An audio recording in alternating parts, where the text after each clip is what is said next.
Trying to get my, Hi, Eric. trying to get my pointed up here. You're all set, Scott. It's recording. Excellent. Thank you.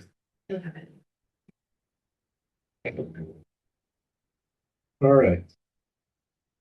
First item on the agenda is approval of the meeting minutes from June 24th, 2026. Do we have a motion to approve? I have a problem with the minutes. We need a motion first, so we can discuss. We have a motion, we have a second. Second. Second, all right, discussion. I'm concerned about the state of the minutes. The minutes were, there's tons of spelling errors. It looks like an AI summary. Some of the sentences aren't complete. And I think it needs a revision. Okay. And it just says that in open meeting law too. What's up? Because it says that in open meeting law too, because I checked what it's. Okay. No, I happened to read the open meeting law. But there is definitely, I believe, 80 spelling errors, with incomplete sentences, and there's quite a few unclear statements. Did you mark it up? I did. I sent it Do you want to to Deb. amend it, go through and look I at do. your changes and we can vote on the amendment? Amending the minutes and then vote on. I sent it to Deb. Oh, okay. Yeah, but do you have them? I don't Go have over the them. markup with me. No. No. Do we want to put this off until next meeting? Oh, wait. Let me see if I have the markup. No, I just sent it to Deb and asked, what do you want to do? She respond? Nope. You're probably busy. Yeah, well, in these That's- cases, future, if there's an issue with the minutes, we discuss them here and you make a motion to amend the minutes and state what you want to have amended, we vote on it, and then once all of that is done, then we vote to approve the minutes or not approve them. So should I withdraw my motion and make a motion postpone to the next meeting? Sure. If anybody have any other options? The only other option is if Deb can display it for you. Yeah, you're on, right? Yeah, but if it's, then we're I'm all ready. on the screen, I'd rather have it. Well, let's ask her. Did you get the updated minutes from Jean? I did. There's significant amount of changes. It's more verbatim than what meeting minutes should be, so I sent it to Scott for discussion, so I can put it up there if you want to go through it. No, I'd rather have like a list of what the amendments need to be. Like a red line version or something like that, that we can look at as a group and say, okay, this line here needs to be changed and go through it. You have, the red line version was sent to her and she sent it to you. Yeah. So, Yeah, that came in, I think, like two o'clock something this afternoon. I haven't had an opportunity to look at it. yeah, well, I sent it a while ago. Uh, Can we just have them distributed out to everyone and then everyone can take a look at it? Yeah. Next meeting. we could be part of the packet for the next meeting. Okay, good. Sounds good. I'll Sorry, make a guys. motion and postpone the next meeting. That's fine. Do we have a second? Second. Second. All right. All in favor of postponing that to the next meeting? Aye. All right. Opposed? Oh, sorry. See, we have a virtual attendee. We have to do all votes roll call. Oh, sorry, guys. Messed it up for everybody. All right. Deb, can you call the roll? Sure. Brad, Yes. Scott, Yes. James, Yes. Oh, sorry. Jean, Yes. Lindsay, Yes. Ed, Yes. and Eric. Yes. All in favor, 0. All right. So we'll bring that up at the next meeting. All right. Public comments. Any member of the public wish to speak? This one. I just would say, I hope you will seriously consider open town meeting fully. That's all. Thank you. Okay, next up on the agenda is items for discussion. Start off with the resident survey update. That's James and Jean. So, Deb said you could display it. Hold on, I'm just gonna get it. Thank you. And while the reason for that up, maybe just quickly. So our goal and Gene fill in the or I mean this, but our goal in general was to try to understand two things. One was how are residents just generally feeling about how their intent and their wishes are executed? Like how is that, what is the impact versus the intent? And try to get to the bottom of where do they feel that's going really well? Where do they feel maybe that has room for opportunity? Recognizing that most residents might not know like a section by section, line by line, verbatim of the charter. So we could get just kind of more examples of and a feeling of a sense of how they're feeling. And then we also had brought in some like targeted modifications based on some prior feedback, just to kind of get a sense of what residents potentially thought of those. And Jean, I don't know if you wanted to speak more to those or. So, as James said, we're looking at this and as Adeline said, we're looking at this as, our opportunity to help improve and understand what our residents want. And so looked at, the various aspects of the topics covered in the charter and summarized them in a spreadsheet. And this point of this is to gather data and to find out what people think. And so you'll see, is there any way we can make it just a tiny bit bigger, Deb? A lot bigger. A tiny bit, if it's possible, it might help people to be able to see it. Deb, at the bottom right, there's a plus and a minus. Oh. And should make it bigger. That. Oh, Yeah, nice. there you go. Can we keep that there? we go. All right. So we looked at some of the things that have been, concerns that we've heard from the public. We looked at what applies to the charter versus anything applying to the admin code. We looked at how we could make sure that the input is happening from our residents and not from people that aren't residents. And so you'll see that the first section is just about verifying whether or not somebody is a resident. We think if this committee wants to make this an anonymous survey, once they're verified, we could do that. We don't have to have their name on the survey. If we can find a technical way to verify that they're a resident, but then blind that information if that's the preference of this group. So that's one thing we could all discuss. But you'll see that we have a section for form of government. We want to ask the question about, basically, and we'll go into more detail later. We want to ask people how much, how they're feeling about trust and confidence in their officials. And we broke that down to 3 categories. And then public input and responsiveness, whether or not they feel they're being responded to and that their needs are understood. You can go to the next page temporarily because we're just talking about big topics. And transparency and access to information, citizen participation mechanisms. There's 2 citizen participation mechanism in the charter, which I don't think a lot of people are aware of. And that includes citizen initiative and citizen referendum options. I will say that until I read the charter myself, I don't think I had a lot of awareness of those mechanisms either. And then we have a recall provision that the town council just discussed. Should we update it? Should we add to it?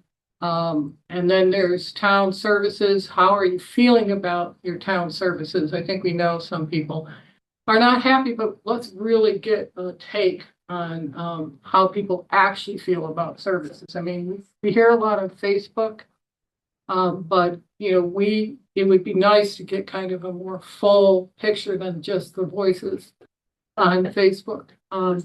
And then open-ended priorities, those are the only text options. And the reason that we limited text options is we want the survey to be measurable. We don't want it to be subject to interpretation.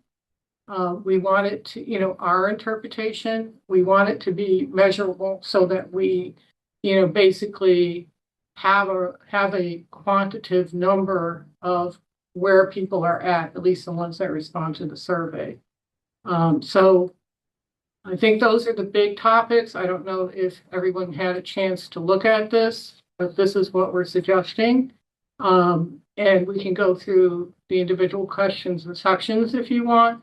But this is, or if anyone has concerns or questions and has reviewed the spreadsheet, if anybody wants to bring up concerns and questions about a specific area, we are intending for topics that might need a definition. We put a couple definitions in here that can be like, if you click this information button, it'll tell you what the definition of something is if you don't know what it is. So that's basically, what we're suggesting. I know we're not onto this section yet. I looked at some of the materials that you guys have developed. I think they look great. Good there. We'll talk about them more. There's only one thing I want the survey to be something that people consider taking no matter whether they attend a forum or not. And therefore, there's a little text when we get to that to like this change so that we can get maximum participation in the survey. So not that we're gonna, I'm realistic enough to know that we're, getting participation may not be, that easy, but it looks to me like from what I saw that this group has a great campaign forming for how to get people to participate. And, some of the public forums may help, other things may help. But, that's kind of where we're coming from. We want to know what residents think, and we want to ask them what they think as it relates to the items in the charter and how they feel overall about the services in the town.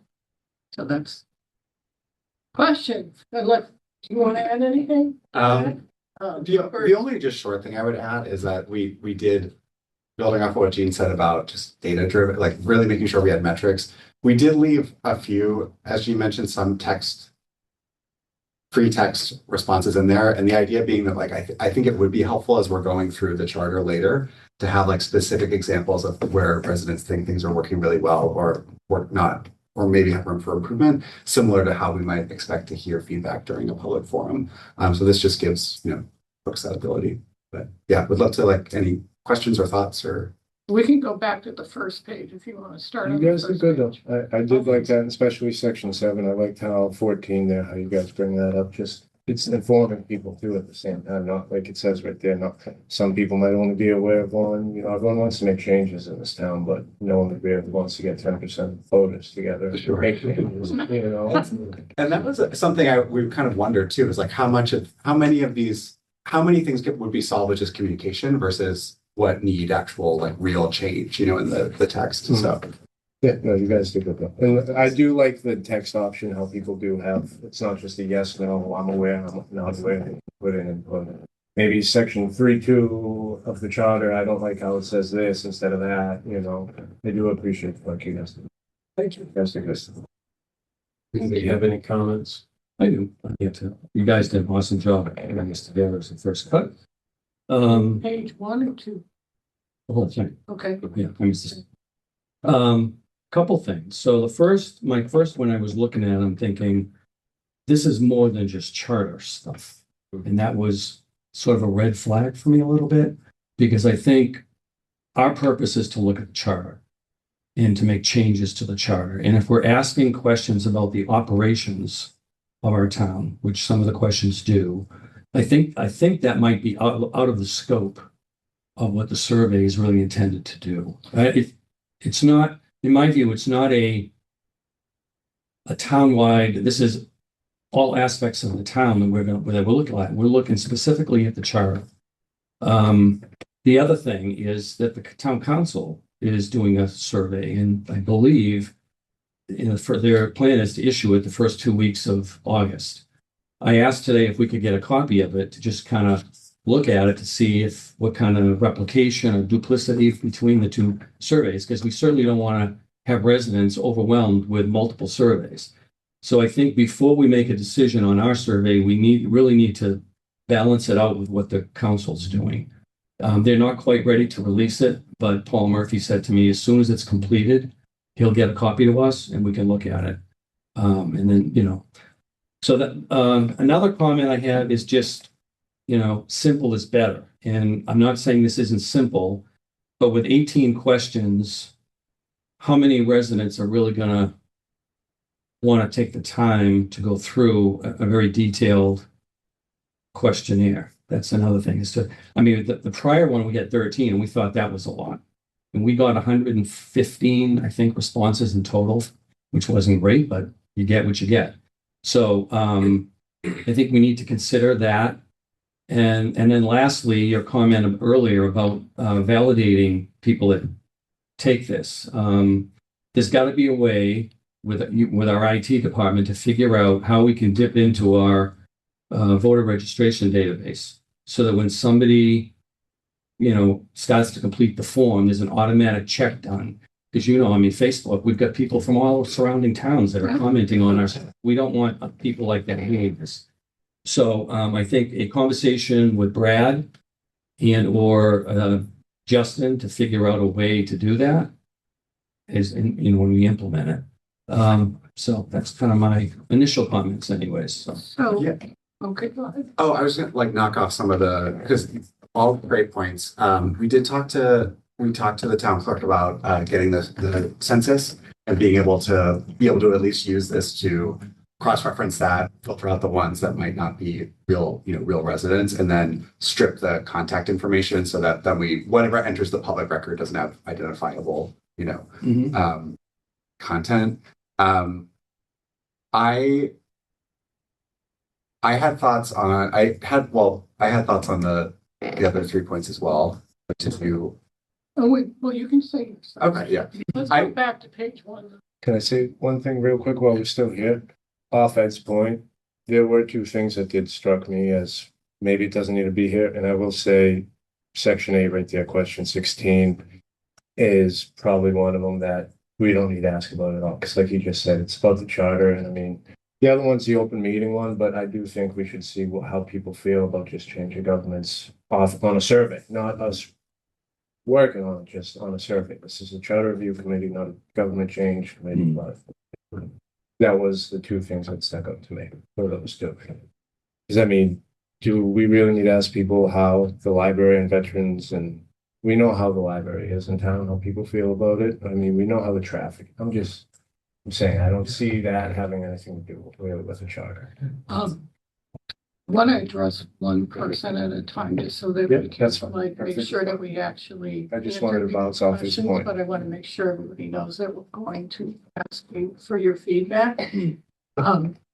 So first thing that I think we should address is, does anyone know the purpose of the survey that the town council is working on, and what it is, what the survey is a focus of? We have yet to be informed by our council president. And We'll see. We're not going to get into a back and forth. We're going to keep the I'm discussion just within. saying, we don't have it yet. oh, so you guys haven't. We didn't ask it. I understand. Okay. I understand. So that, amongst the committee, we don't have Can I that answer. make a Go to the town council and find Yeah, out. definitely. To make a correction, it's not the town council survey, it's the town manager survey. Thank you, Deb. Good to know. Thank you. okay, so the topics may be completely different. And yes, I have answered multiple surveys in the town. I've also answered surveys that had, junked information, like, when they have a highway survey, or this survey, or that survey, on any topic that interests me. It doesn't mean that there could be some duplication, and it would be helpful to know what is going to be asked on the other survey. I agree with that, but I don't think that should direct whether or not we do our own survey. We can look at, is there duplication? And, what is the purpose? But apparently the town council doesn't know the purpose of that survey yet. So other than it's going to be by the town manager. Could be like a specific water survey for all we know. Or it could be, do you want to volunteer for a committee? That type of thing. So that could have nothing to do with what we're doing. But we did notice. Or it could have something to do with it. Yeah, I did notice. I mean, I did see a post on Facebook. I think somebody even had a picture of the survey. I didn't look at it in detail, but yeah, but I don't think that should stop us because we have our own purpose. I do think we should look at it and make sure there's not duplicate questions. Mhm. That's all. The other thing is you said, Ed, that you saw some questions that you don't think should be on here. Brad has outlined the one that he's concerned about, which I will talk about in a minute, and why we put it on there. We don't have to keep it, but why we put it on there. But I'd like to know which ones you're talking I guess the operational ones. So I guess 16 would be one.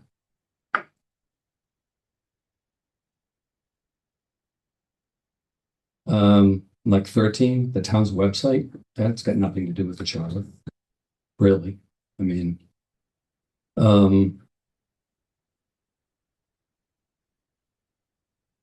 certainly question number one. I mean, I think when I read through this and I'm seeing question number one, the first thing we're going to do is jump into the form of government.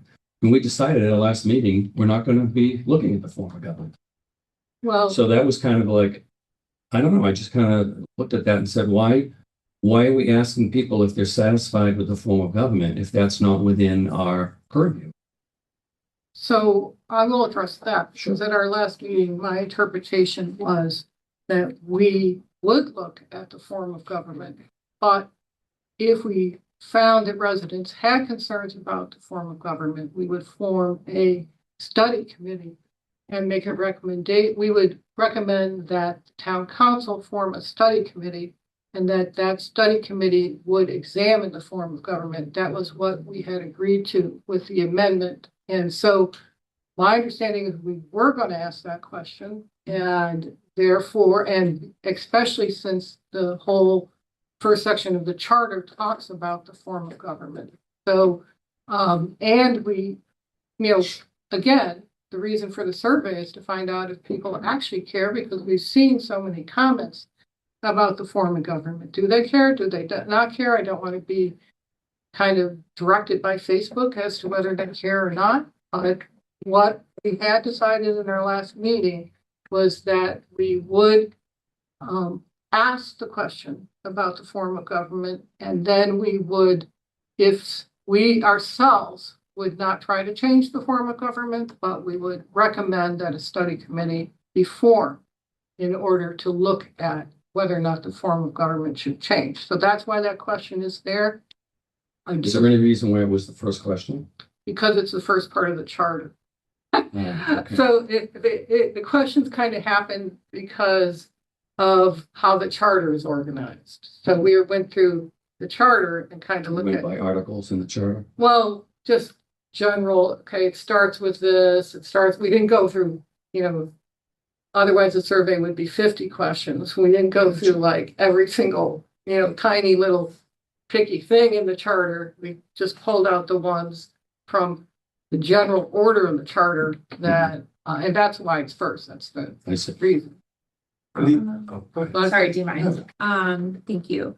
So again, thank you guys for putting this together. I think it's also a great first pass, but I do think there needs to be quite a few changes. I don't think we focused really on the charter as much as we should have in these survey questions. I think going off of Ed's point of section 2, you asked the first question of, are you satisfied with the current town form of government? And yes, you talk about in the context about what that is, council manager and how they represent the town. And then in question 2, you asked specifically about open town meeting. There's other forms of government that they could choose. And I think that it's a little bit steering and bias. I think the question, if we were to keep it, needs to be reworded to what other form of government would you be interested in? List them in the response choices. And in the context, describe what each of those are. We could do that. I'll tell you why we didn't. There's 2 reasons. One is to keep things simple, to your original point, Ed. But then and secondly, because the only other form of government that Bridgewater has had prior to now is open town meeting. And that is the one that's been discussed multiple times in public forums. It hasn't been the other ones, which are there's 2 other forms of government, and we could, I think we'll just confuse people by asking about them because, they basically, but we can, but I don't, and it would complicate the question, and it would also bring, I don't know how to put this because it seems to me that those forms of government are not viable. You know what I mean? They're not viable for Bridgewater's situation, but I can't say that for sure.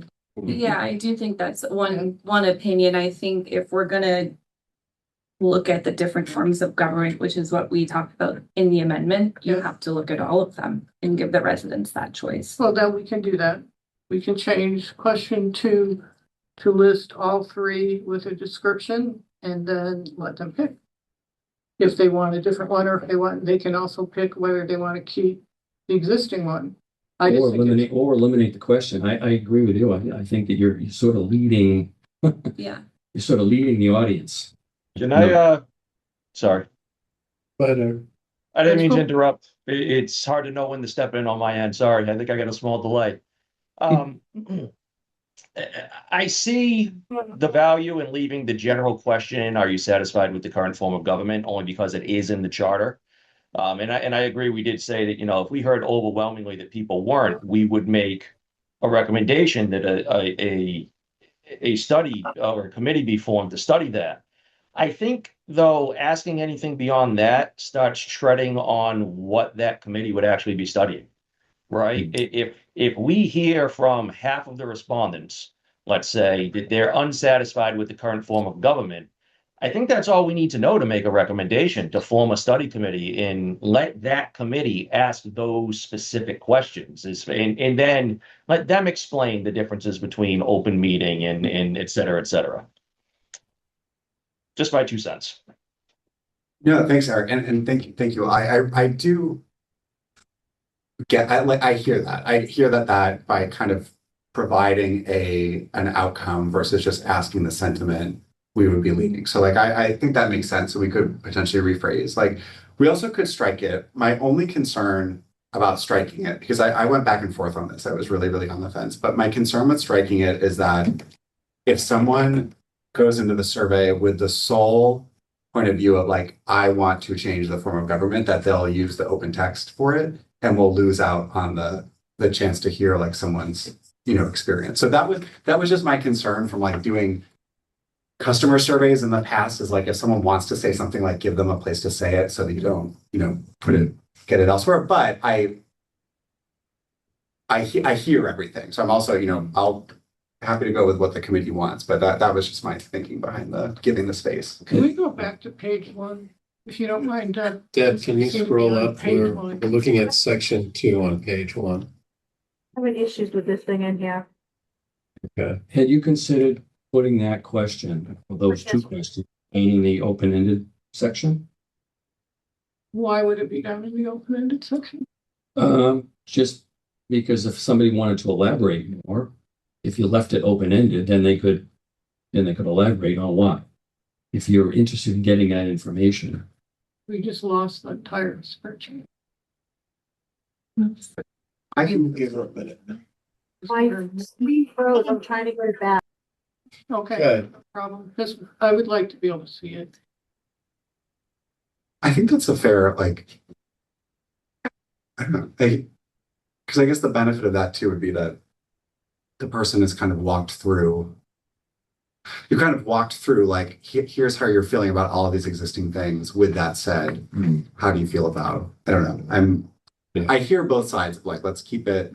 I will say, when I looked at Page one, this, please. I had the same thought that this steers the respondent to a predetermined outcome.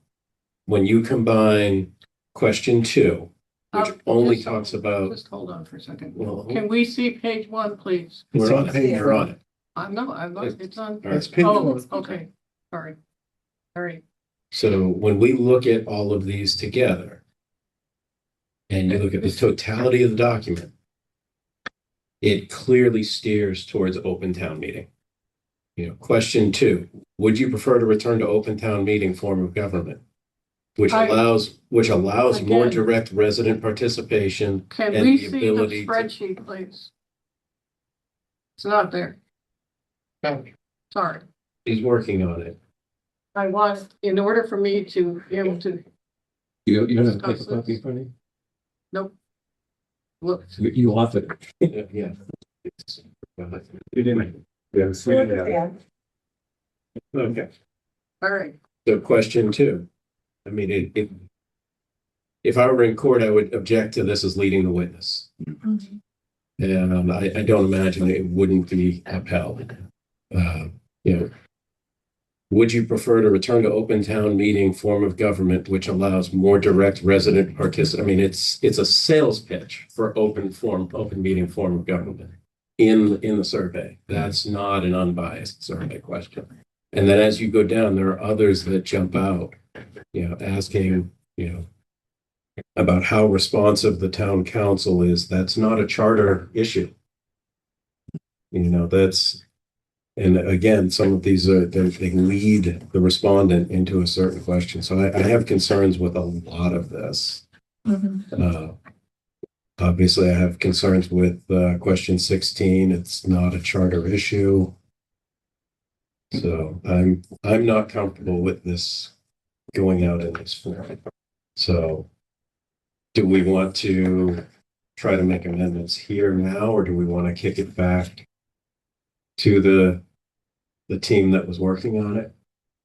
I think we should walk through a lot more of it first and then kick it back, especially just based on timelines. I know that we've even talked about just while we were doing our forums. Yeah.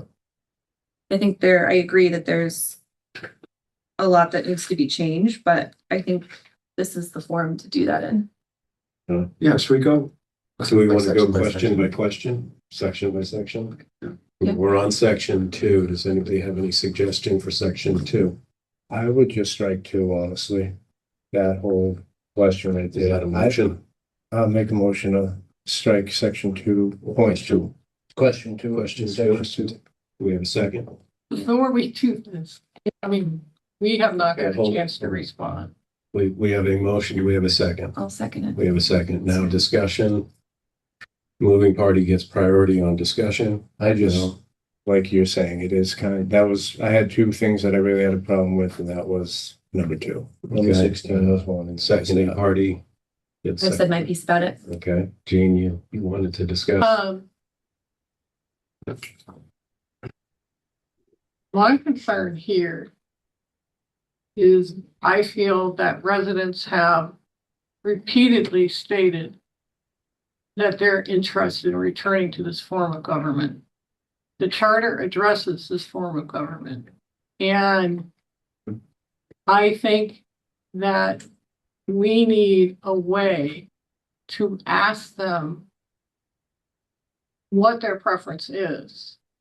And a vague, the first one just asks if you're satisfied with the current form of government. But by not asking another question, in terms of, basically what if they say no, we have no information. We just know that they're not satisfied with it, but we haven't asked them what they would be satisfied with. And you don't have to say open town meeting you could say, would you prefer to return to a form of government which allows more direct resident participation? Well, saying return just means open town meeting. Oh, well, That's all would you- we've had before this. We've never been a mayor. we've yeah, never been that was our a original council. point, because that's what a lot of Let's people keep were our saying. comments one at a time. Yeah, no, it's okay with me that you said that, you know. What I'm saying is that we're hearing this, even as Adeline said in our last meeting, we're hearing people in open, you know, social media. We're hearing that people aren't satisfied. And, you know, I'm not saying that that's a true measurement. But one of our counselors has said that she's hearing that and has urged us to ask this question. And, you know, basically, asking the question doesn't mean that you'll return to that form of government. We're just asking whether or not they're interested in it. I don't see why we're so afraid of that question. You know, it's basically the whole beginning of the charter addresses our current form of government. And I don't see why we're afraid of asking this question. It doesn't, like, I can see Lindsay's point. If you don't want to direct people to a particular choice, you could list the forms of government and let them pick. You know, but not asking them at all, you know, I think we've seen a lot of dissatisfaction with feeling like people are unable to express their opinion in a way that they feel like they get, that their input is what's going to happen. And, you know, I'm not saying that if you ask them in a survey, is that real? It could be that, you know, we see this on Facebook, but 90% of the people that respond to the survey have the opposite opinion. Maybe they all think they should stay with the current form of government. We don't know, but you get a certain impression from what you hear in the meetings and also what you see in social media. So this would actually measure how true is that. And, you know, it doesn't mean that I mean, I understand the whole point about leading, but this is the thing that we've heard. You know, this is what people are talking about. When you say a lot of people are We'll saying. go to Ed, then we'll go to Eric. Yeah, I think that's just a general statement. I mean, I've seen people from out of town comment that we should go back to open town meetings. So when you say there's plenty of people, or there's a lot of people saying this, how many? Who are they? Give me the names. I mean, That's why that's the I kind of wanted thing. to survey. What I think we should do, this is my opinion. Yeah. I think we should move question 1 down to the bottom, open-ended questions. And if you ask the question, are you satisfied with the current form of government, yes or no? If they say no, then the follow-up question should be, what is it about the current form of government you are unhappy with? Period. And leave it at that. And then they can say, well, we don't have enough citizen participation, or we don't like the way, you know, the town manager communicates with the council. Then they have an opportunity to list why is it they don't like our current form of government, rather than saying we need to go back to open town meeting. I mean, Could I suggest just one minor I like tweak to that that? idea. The follow-up question. Have a follow-up question of what do you like or dislike? Very good. That way, if they answer yes, they can explain like or what they do like. Yeah.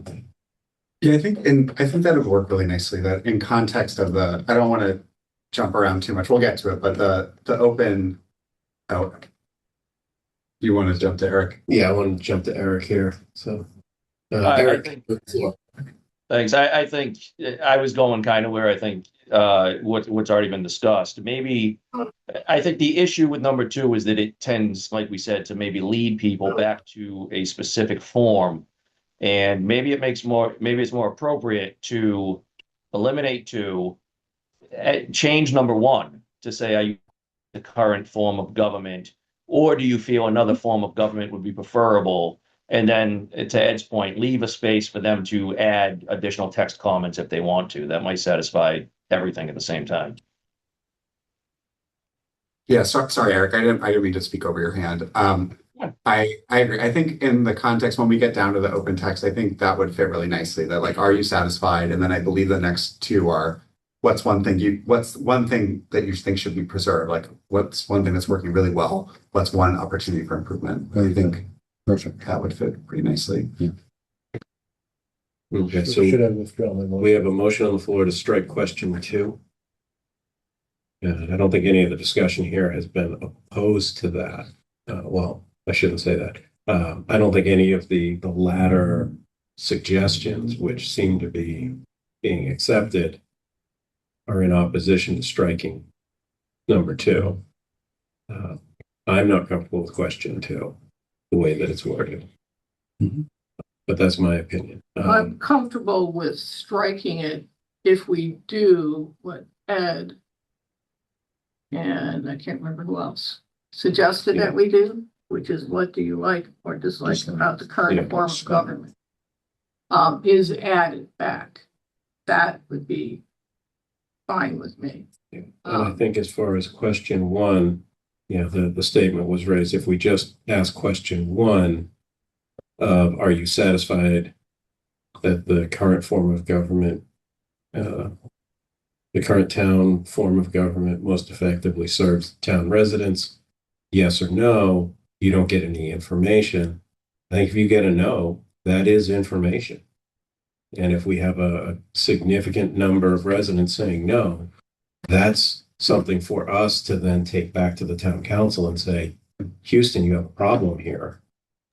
And you might want to start forming a government study committee. And then leave that on the doorstep of the town council for them to take action should they choose. Any other comments on the motion? All right, seeing none, the motion is to strike question 2. Deb, could you call the roll? Can we add that motion? Would you like to make an amendment to the motion? Yes, Okay. the amendment We would have to have a be, motion for the amendment. She's making a motion. Okay, sorry. which is So- we strike 2, but we add the second. What do you like or dislike about the current form of government or something similar? You're saying replace the verbiage that's in there now with what you just said. Yes. Well, you originally made that Well, suggestion, Yeah. so. But I also like- said move them. I also said move those down to the It's in the- Which doesn't make sense to me, but let's discuss that separately in order.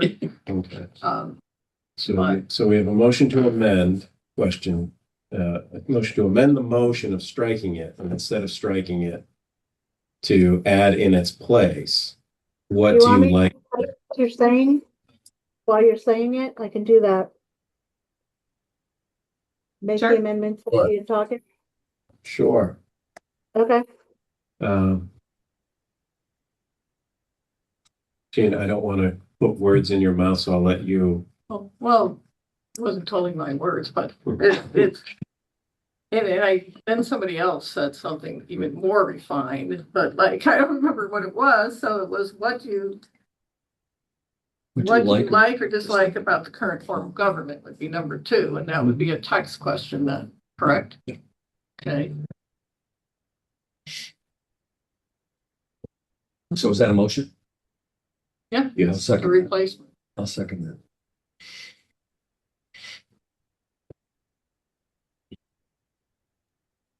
So do I Okay, so- have it right? What do you like or dislike about the current form of government? Yeah, it's no longer single choice. So that was seconded, right? Yeah, Yeah, so second. if you send it back to us, One thing, that's text now, so it's open text now. that's what I was gonna say. Go ahead. That's what I was gonna say. Oh. I thought we were gonna move it to where the text area was, not just keep it up here, but now that it says that, it's fine. Yeah. All right, can you remove response choices and contact shown to the respondent? Because there won't be any in this case, You can just leave that blank. and then move this. Just hit the delete key. There we go. Okay. We made it through one, yay. We want to put a question mark at the end of the question. Oh, yeah. That helps.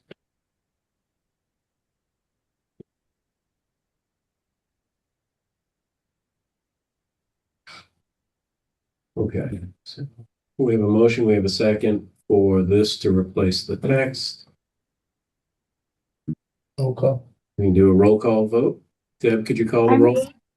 I missed who was, Jean made the motion. Who seconded it? Ed. Ed Evaldi. Okay. All right. Mr. McKinnon, Yeah. Mr. Diaz, Yes. Mr. Walsh, Yes.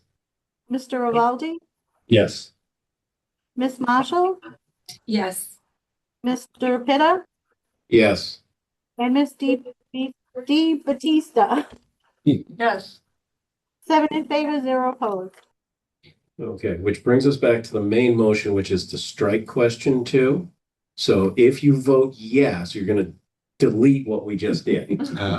Helpful. So just procedurally, just to make sure we're clear, a no vote keeps that amended language there.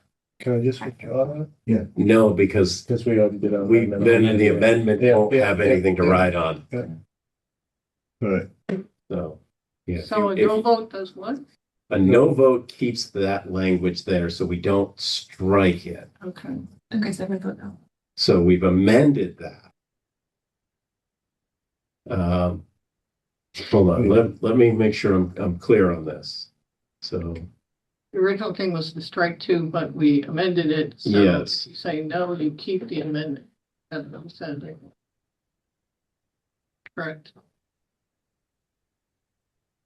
oh, this is This is tricky.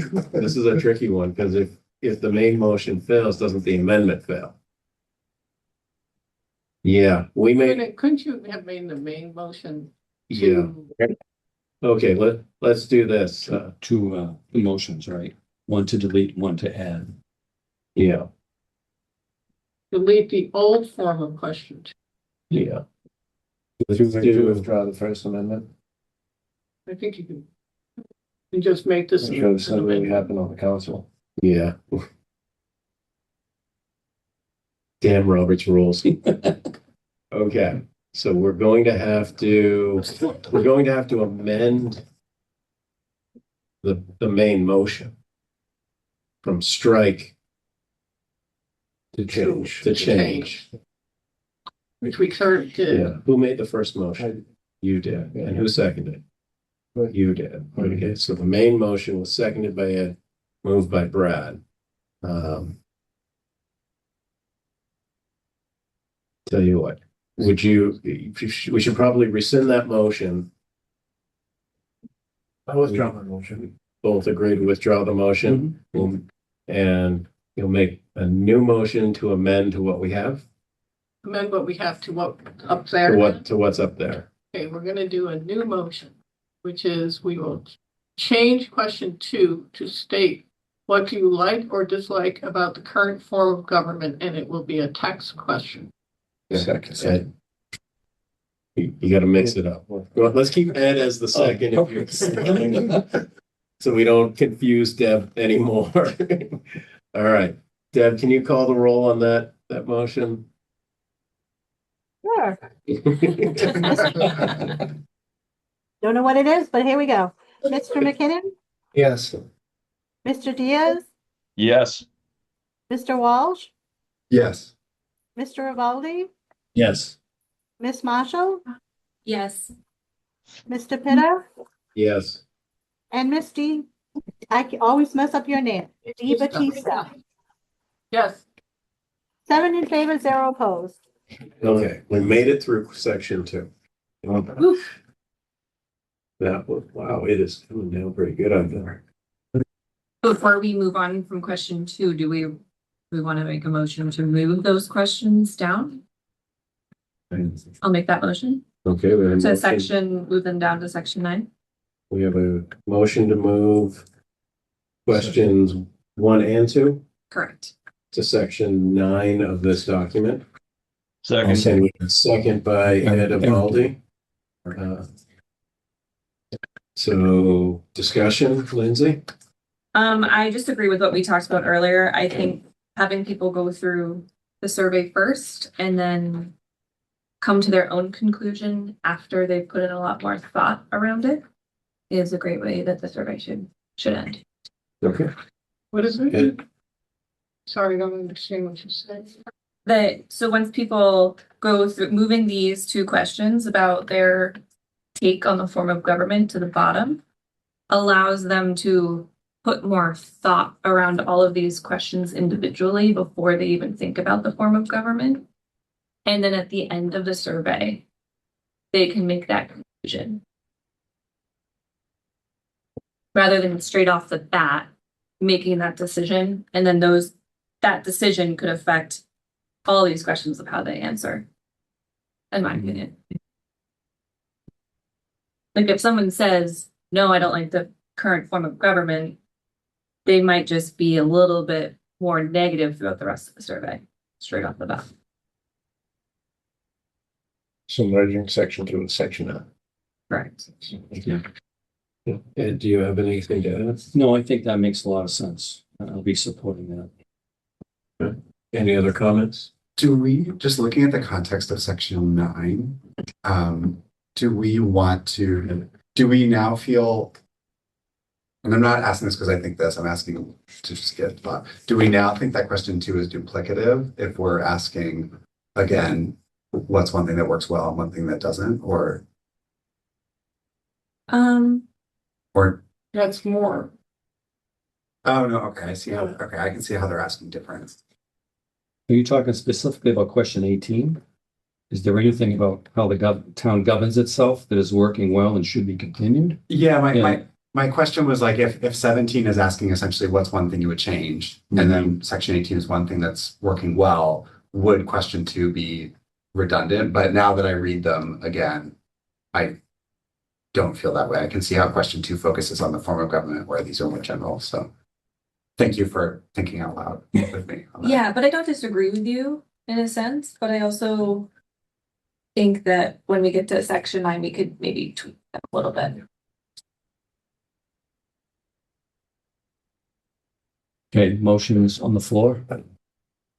Any further discussion? I'm only going to say that I disagree because of the order of the charter.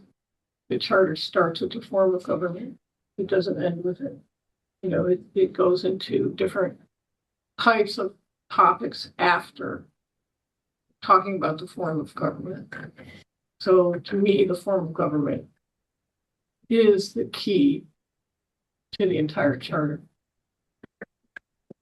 I really do think it is. Anything else? Seeing none. Deb, can you call the roll? The motion is to move questions 1 and 2 into section 9. I also think we might need a different title for section 9, but we can talk about that later.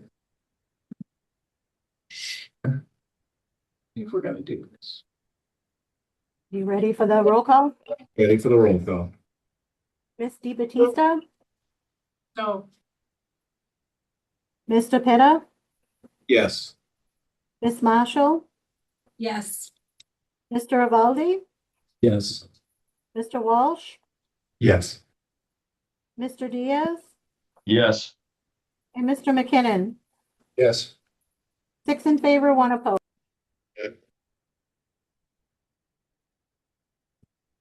Okay, continuing down this document. Any comments on section 3? Can I just ask one question? Given that you're trying to structure this based on the charter, section 3, trust and confidence in officials, what articles in the charter specifically are you trying to address by section 3? And the same question I have for the rest of the document is, are you looking at all 9 articles or all 10 articles, or are you in the charter when you structured it this way? I think from the standpoint of section 3, it's tied to section 2, which is that particular top-down section. And I would have to, I did not like try to map to the charter we did not try to map Okay, so specifically to like, but if you look at the charter itself, there's three. When it talks about the three current aspects of government, they're legislative, Yep. they're town manager, and then by extension, with the town manager, there's volunteer committees, and all three of those entities affect our residents. So the idea, and that's still in Article 2, it talks about the legislative branch. And then, at some other point, it talks about the town manager, and what his Article functions 4, are. Yeah. town manager, right. And then, underneath the town manager is some information about the fact that there's volunteer committees that he has responsibility for. And all three of those entities are the three main categories that end up affecting town residents. Those are the public face of the town. And those are the three main components of our current form of government. And so the idea of the current form of government that we have adopted, if you even look at the definition up there, and if you look at how it currently operates, is that we elect people to vote on our behalf because we believe they're going to represent our interests. And so the question is, asking, do you feel that that is working, that they are actually representing your interests, whether it's town council, the town manager, or the volunteer committee? So at one point I was like, should I list all the volunteer committees? Because you may have different opinions of different. But I just didn't see that it was too detailed. And that is not in the charter. The actual committees are in the admin code. So that was, since there's three branches, two main branches, and then underneath the town manager are all these volunteer folks. Those are the three ways that most residents are most often interacting with the town. So that, there isn't, and those are higher level questions versus getting down to the detail.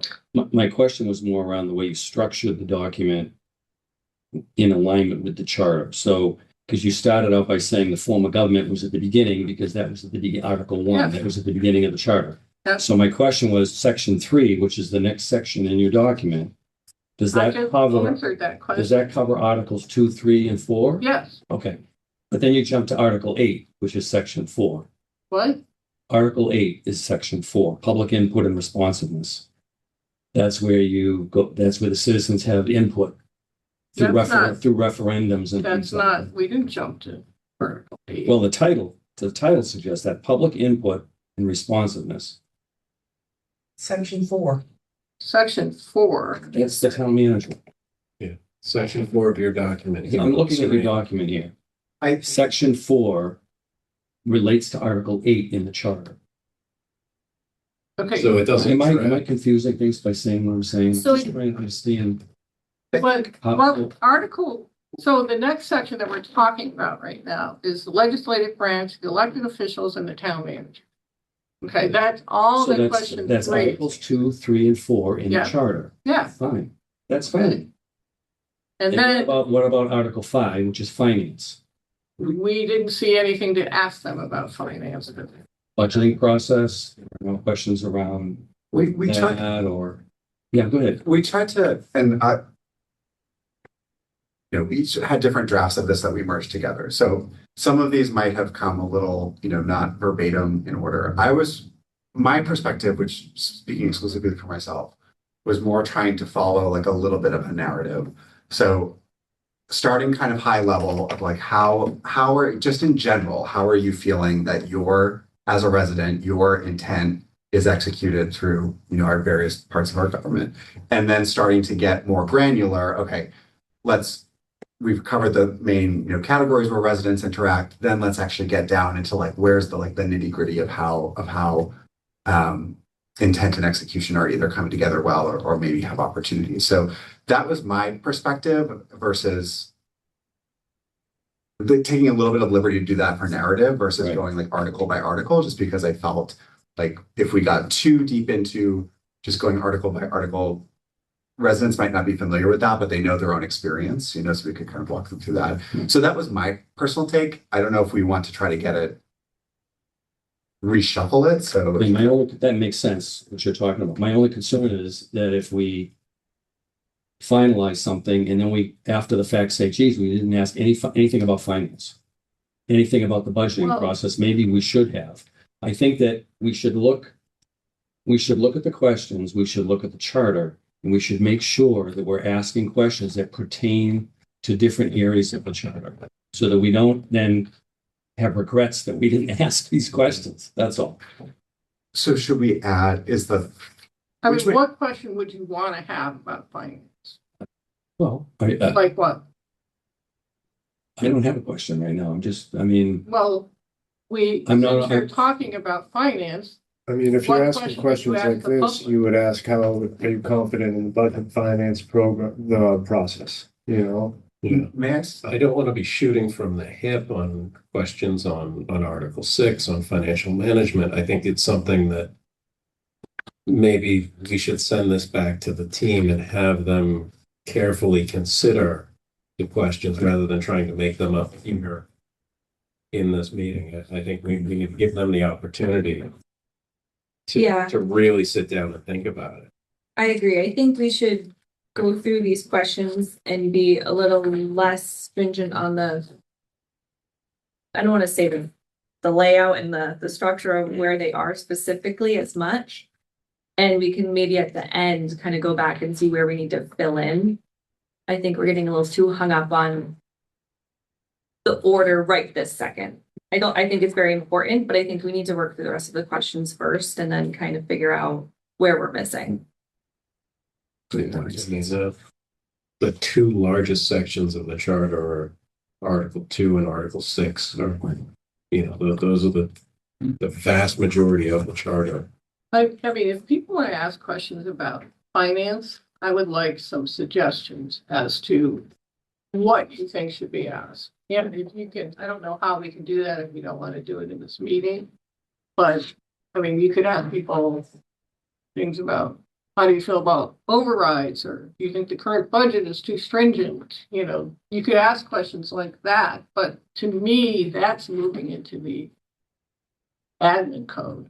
That getting that specific. I mean, I don't think we're going to be able to control anything about overrides or even about how the budget is managed, part of this committee. I just don't see how, what does that have? Should. So, go ahead. But I'm open, that's the reason I'm asking for, what are people's, if you want something about finance in here, I mean, just you on have suggested questions is because that's where I think you start to move, because the main part of, I think, the charter when it comes to finance management is how it's going to be set up, et cetera. well, section 6 does deal an awful lot with strict timelines that have to be met. We've run into issues. This is purely shooting from the hip, so we're not going to get good quality questions here, but asking questions about those timelines. Are they realistic? Do you think they need to be adjusted? The budget timelines? Yep. There are very strict budget timelines. What was it, 2 cycles ago, we ran into the issue where the town manager's budget was approved by default. And the town council didn't have the opportunity to make adjustments to that. Because Because of the timelines. the timeline had So, run out. yeah, when the town manager officially submits the budget, there is a timeline. The town council must approve or deny by a certain day. And if they don't take action, it becomes approved by default. And that provision exists for a reason, to keep the town from having to, having a budget or going without a budget and not having appropriations to pay the bills at the end of the fiscal year. Well, you know, So, I mean, definitely. that's just one issue.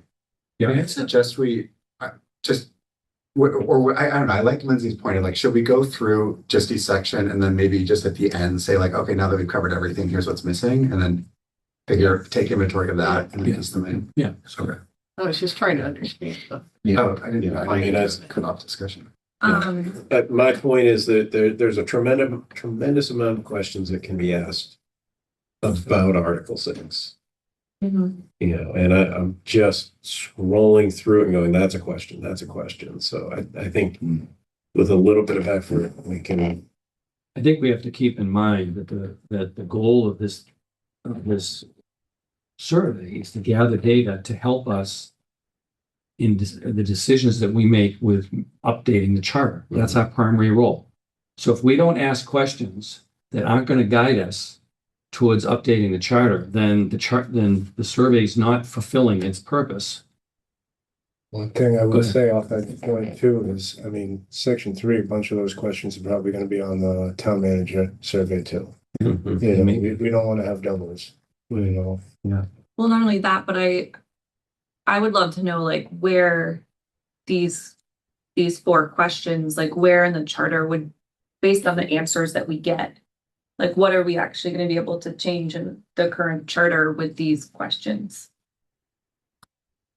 I thought it, No, sorry. no, I thought it would be, I just thought it would be helpful to know, like I think of what, and maybe I just had a different perspective. I was thinking that it would be helpful as we're going through the charter to have data in mind and specific examples in mind of like, where are residents feeling that, hey, I really wanted to get this information from, not to pick on any individual, I really wanted to get this information from a committee. I really wanted to get the town manager to help me with this. I really wanted to get this thing done with the town council, and here's where it didn't. So I guess I was thinking about it through that, was like trying to capture experiences and like general satisfaction so that we know as we're going through, like, hey, if this section looks at how the town council deliberates, or this section looks at how the town manager, the responsibilities and authority that the town manager has, hey, we had a lot of people saying that they felt like this isn't working right now. So I kind of took it more as like, it's kind of a finger to the wind of like, what is general sentiment at this level? And then we kind of maybe get more specific. But I think, well, I'll pause because I think there's also like, if we want something more specific, I don't speak in opposition to that. That was just the rationale behind this phrasing. So in your model, which is a good model, we would then have to translate the responses into some specific charter updates, if you will. Right. Whereas if we ask more specific questions, it would be easier to do that. But either way, we can end up with the same result, I think. Sure. So your approach might be the right one. No, that's fair. Yeah. And I guess I see the section 3 questions Mhm. being more appropriate for the town government study committee. Mhm. Really pointing at, But you don't Where- know whether or not you should have a town government study committee unless you know whether or not the residents are happy or not happy. You know, so that's why these questions are being asked. well, that's in section 2. Yeah, I don't think that's enough Well, because people are simple. They're not, you have to ask questions in a way that they can understand and that they can feel what happened in their own experience. You know, not like. I think the residents can answer the question, are you satisfied with the current town form of government? Yeah, I do. Yeah, I think that's simple enough. And then these 4 questions essentially just break that question down into more granular detail of which part of the government do you like and not like. And it's really just an extension of section 2. Yeah. And I think that goes beyond our scope. To No. Lindsay's point, it's I think, whatever information we get here doesn't really affect a recommendation within the charter. I think it helps us understand what the public is experiencing and where they think the problems lie. So like question 4, which is how confident are you about the town manager consistently, acting on whatever. To me, that's something that would go into his appraisal. And we would give the results of that to the council. And the council then, who was responsible for, giving his performance review, that's where that would end up going. Wouldn't go in the charter. I guess I thought like if we saw, for example, like if we saw, a big percentage were dissatisfied with a certain body of or a certain portion of the government, that we would essentially just spend more time in that section. So for example, like my thought would be like if everyone said we love like the town, like 98% are saying town council's operating perfectly, like everything's kind of reflecting as it should be. All right, then when we get to sections that focus on the operation and the powers of the town council, maybe we kind of speed through that. Like that was kind of like the finger in the wind that I was talking about. Mm-hmm. But if we want more specific, like what I think I'm generally hearing is like, we'd rather actually take specific parts of the text and like put that in front of residents and see how they feel versus kind of general sentiment of how they feel about specific passages of the charter versus how do you generally feel that town is operating. Because with these questions here, are we asking about the town council is as a concept, or are we talking about this current town council? Are we talking about this current town manager? And we shouldn't be adjusting our charter because we're unhappy with this town council or this town manager. Those are political questions the voters need to address at the ballot box. That is not a charter issue. I think those are two very distinct issues, and we need to learn to separate that. Well, but That's a great point. What if like, if someone's, and maybe this is working through the language, but for example, what if it's, the structure of a town council meeting, or if it's I know a lot of that lives in admin, but like, I guess if we want to get strike it, we strike it, but I just worry that I think it would be I just personally think it would be valuable to know generally where residents feel that sections of our government are carrying out residents' intent well versus not. I generally would like kind of have that kind of promoter score, but if we're feeling this is too, I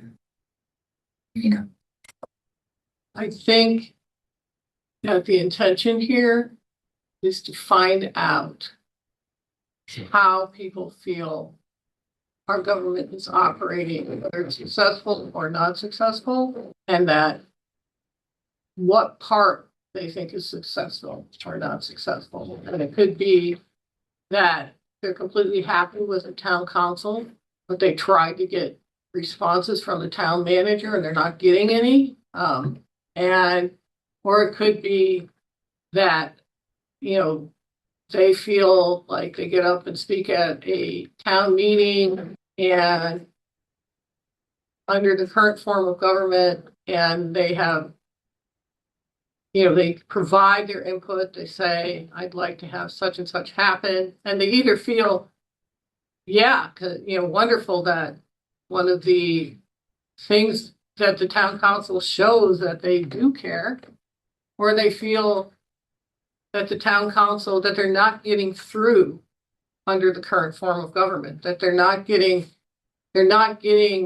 their input heard and acted upon, because the current form of government that we have elected officials that are supposed to be acting in the interest of the residents. And then even when people do campaigns and so on and so forth, some of the campaigns have said things like, my campaign is based upon the fact that it won't be what I'm interested in, it's going to be what you're interested in. And, so what I think this is leading to is basically, are you finding that your form of government is representing you currently? not in the future, not in the past, but currently, is it representing you? The way you want to be represented. And, and is it, and when you get up and you speak at a meeting, do you feel like the effort that you made to come to that meeting, to talk about the topic you're interested in, was heard and then acted upon? And, I think it's the same, and that leads to, basically, is this working for you or not? And I think it's in the different sections. We've heard so much response from the public. I mean, there's been, I've been concerned at times by the type of, kind of even, and not just even at this point online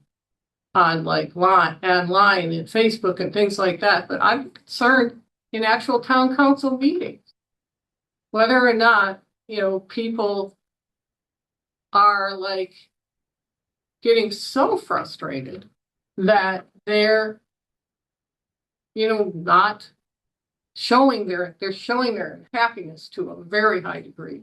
And, so, I don't know how to express this other than to say, I think it is part of our duty to understand whether things are working for our residents or not. That, to me, that's the whole reason I joined this committee, is I wanted to empower our residents. I wanted to make sure that our residents are feeling that the government is working in their best interests. And that is what I think the charter is about. That is why we chose this form of government that we have now. We thought it was the most efficient. We thought it was the best way to represent the residents. And we're asking here, is it? Is it the best way to represent you? Is it? Are you satisfied that that is the case? And I don't think you're going to understand where the problem is from the residents' point of view if you don't ask them.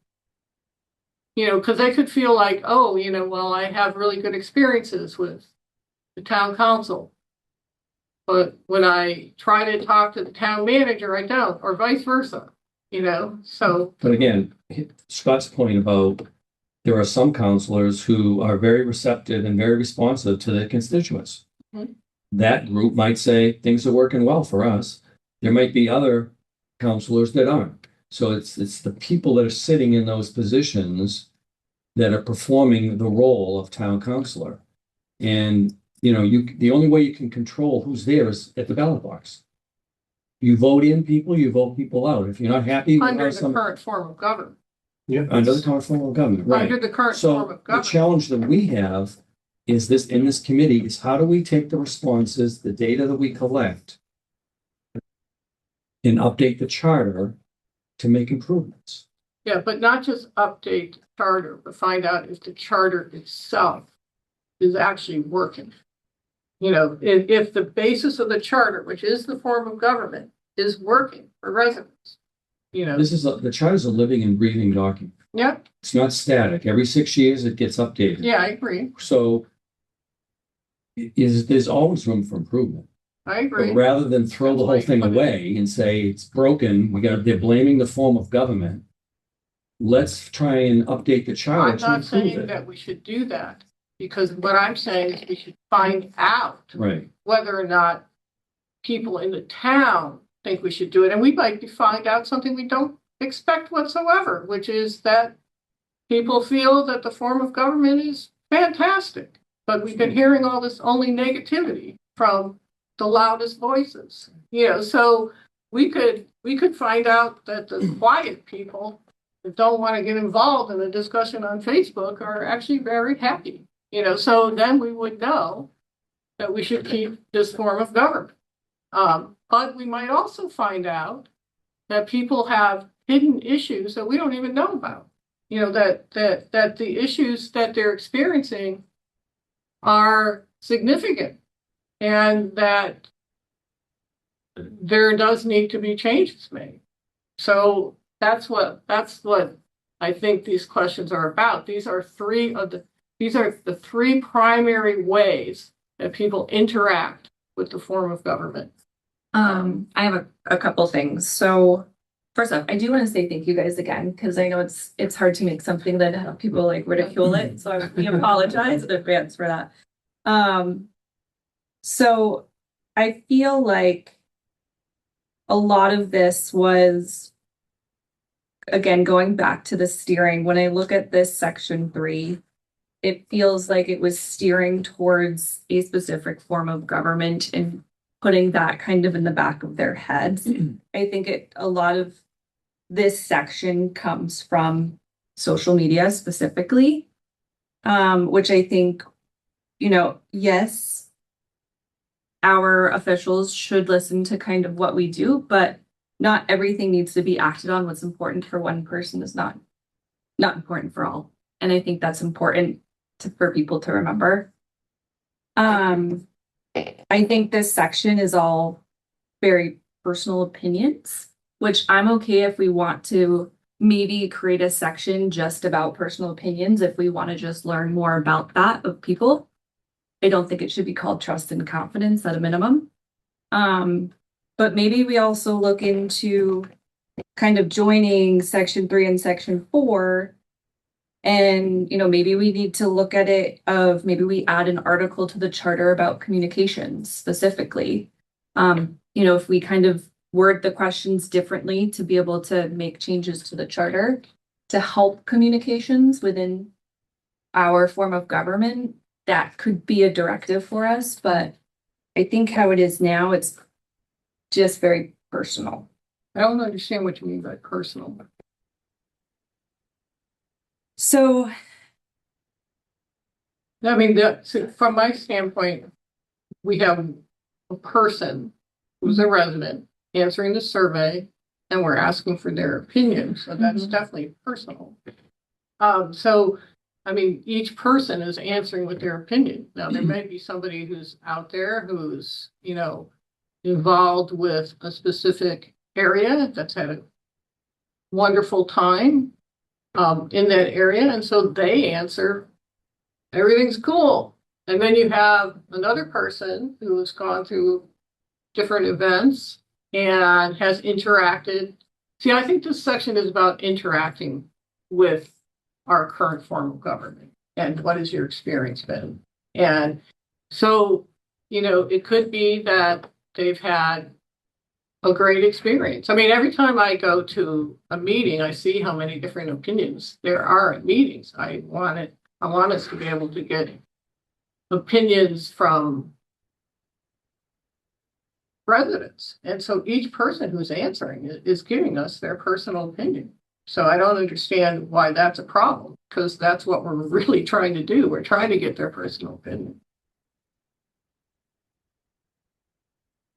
yeah, that might have been, personal opinion might have been like the wrong way to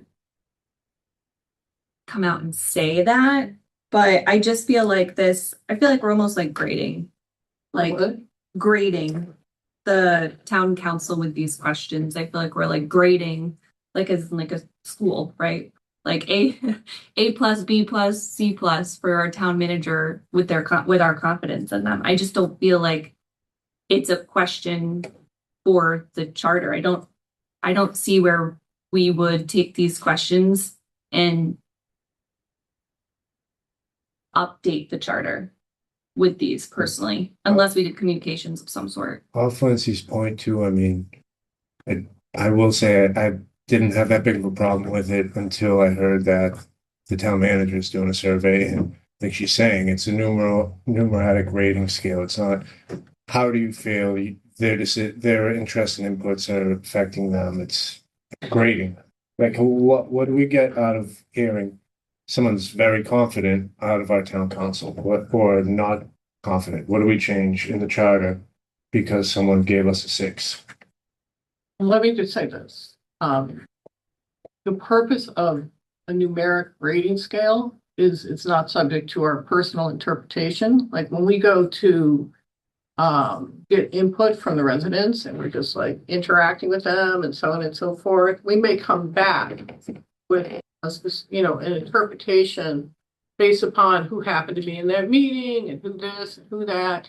And, but a survey, one of the things you want to be careful of in a survey is if you have too many open-ended questions, you have no way of figuring out whether what you asked leaned this way or that way, because it's so open to interpretation, where I don't look at this as a grading. I look at this as finding out if the sentiment is truly there, that there's people that are unsatisfied or satisfied. Like we could end up with, I'm totally confident, and we could have 60% say they're totally confident.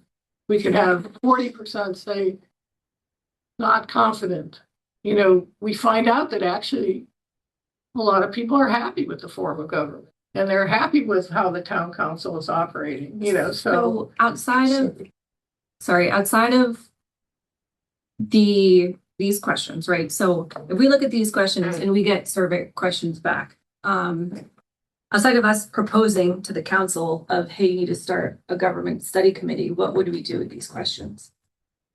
we might use them to determine whether there's ways that we could change the charter to give people the ability to interact more effectively with these entities. Like, for instance, you have down below, there are currently in the charter, there's what's called citizen participation mechanism.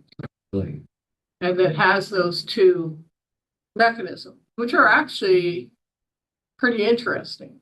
I didn't even know until I read the charter, which was a while ago, that they even existed, and then it took me an even longer time to figure out exactly what do they mean, and when would anybody, and does anybody actually know in the town that these exist, and why is no one even remotely trying to use them? What is the problem? And so we could use this kind of information, even if we weren't going to change the form of government, to look at different parts of the charter and say, is there something that we could do, that we could put into the charter that would make this better for residents under the current form of government? Like, should we recommend that the town manager have more town manager meetings? Should we recommend that the town council have more interactive sessions with residents? Because we don't want to, we're not suggesting that the form of government completely change, but we're seeing a trend here where people want more direct participation. Yeah. So those are things that could be put into the charter. And, if we find, like, another thing that could happen is right now you have volunteer committees. They most of them report to the town manager. We could decide that the volunteer committees need more oversight if there's a lot of dissatisfaction relating to them by the town council.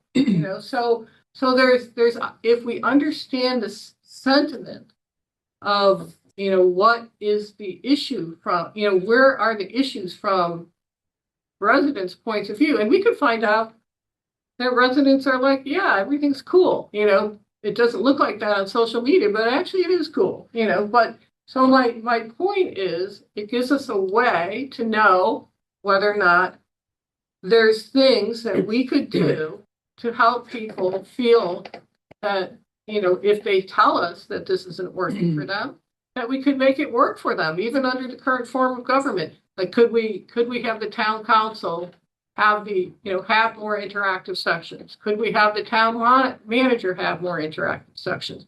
Could we even look at a hybrid as a town? Could we recommend to the town that we have a hybrid form of government where some of the key decisions are voted on instead of, having them just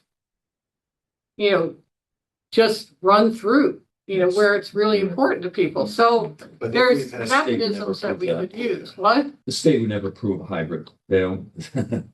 Well, That's not- I it's don't not- know yeah. whether or not they will or not. I But think we're going way off here, but we've had a very extensive discussion on section 3 on these 4 questions. I'll make a motion. Motion.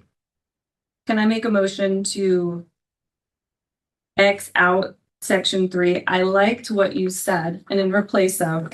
So section 3 removed and add to section 7 a lot of those questions that you were just kind of working through.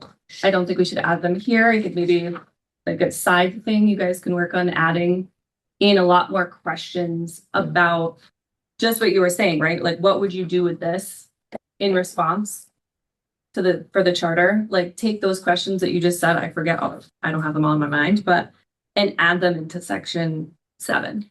Okay, so Well, hold on. okay. Sorry, that was a long motion. So to summarize, delete the questions from section 3 Yeah. and refer the matter back to the team Yeah. to revise similar questions in section 7. Did I? Based on the discussion that we just had. Based on- Let's check section 7. because Citizen you- participation mechanisms. Article 8. Charter. Citizen participation in the current charter is only 2 things. Right, so maybe that would be expanded, maybe it would be, based on the survey results, we expand it to include other things. Right. Do we have a I'll second second? a motion We have a for second. discussion. We have a second by Brad for discussion. I have no. So Lindsay, you made the motion. You get to speak first. Can you come back to me? Back to you, Brad. I think you're all set. my issue, I feel like I don't know if there's a problem. You know, so I don't know, unless I ask these questions. I don't know if people are perfectly happy with what is happening or not. So the idea is to first know if there's a problem and then ask the question of how do we Fix it fix it? or address it. And like I don't want to add more interactive sessions if nobody cares, you know? I don't want to, you know, I'm trying to understand, I mean, I think in the survey, I'm trying to understand what is the general sentiment first and then get to specific. Can we even say that there needs to be more informational things with the town manager or anything like that, with contract talks and all that? When it comes to how they get paid and their free time. Well, our role is to make adjustments to the charter. And if the charter were to say that the town manager must hold, you know, quarterly citizen listening sessions, whatever, that's what the charter says. Right. So we can make those recommendations. From there, it's up to the town council to approve it and to have that discussion with the town attorney, and then it goes to Beacon. So that's well above us. Yeah. We can make a recommendation like, I think one of my concerns is I feel like, I'm not sure how big the problem is. And, you know, then, you know, and if it's a very little problem, then do we need to dictate any, you know, if it's a,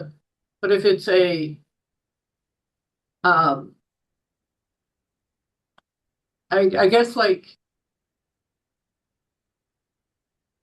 and like, for instance, we have those 2 mechanisms in there for citizen participation. And those 2 mechanisms, no one's using them. They're great mechanisms, but nobody's using them.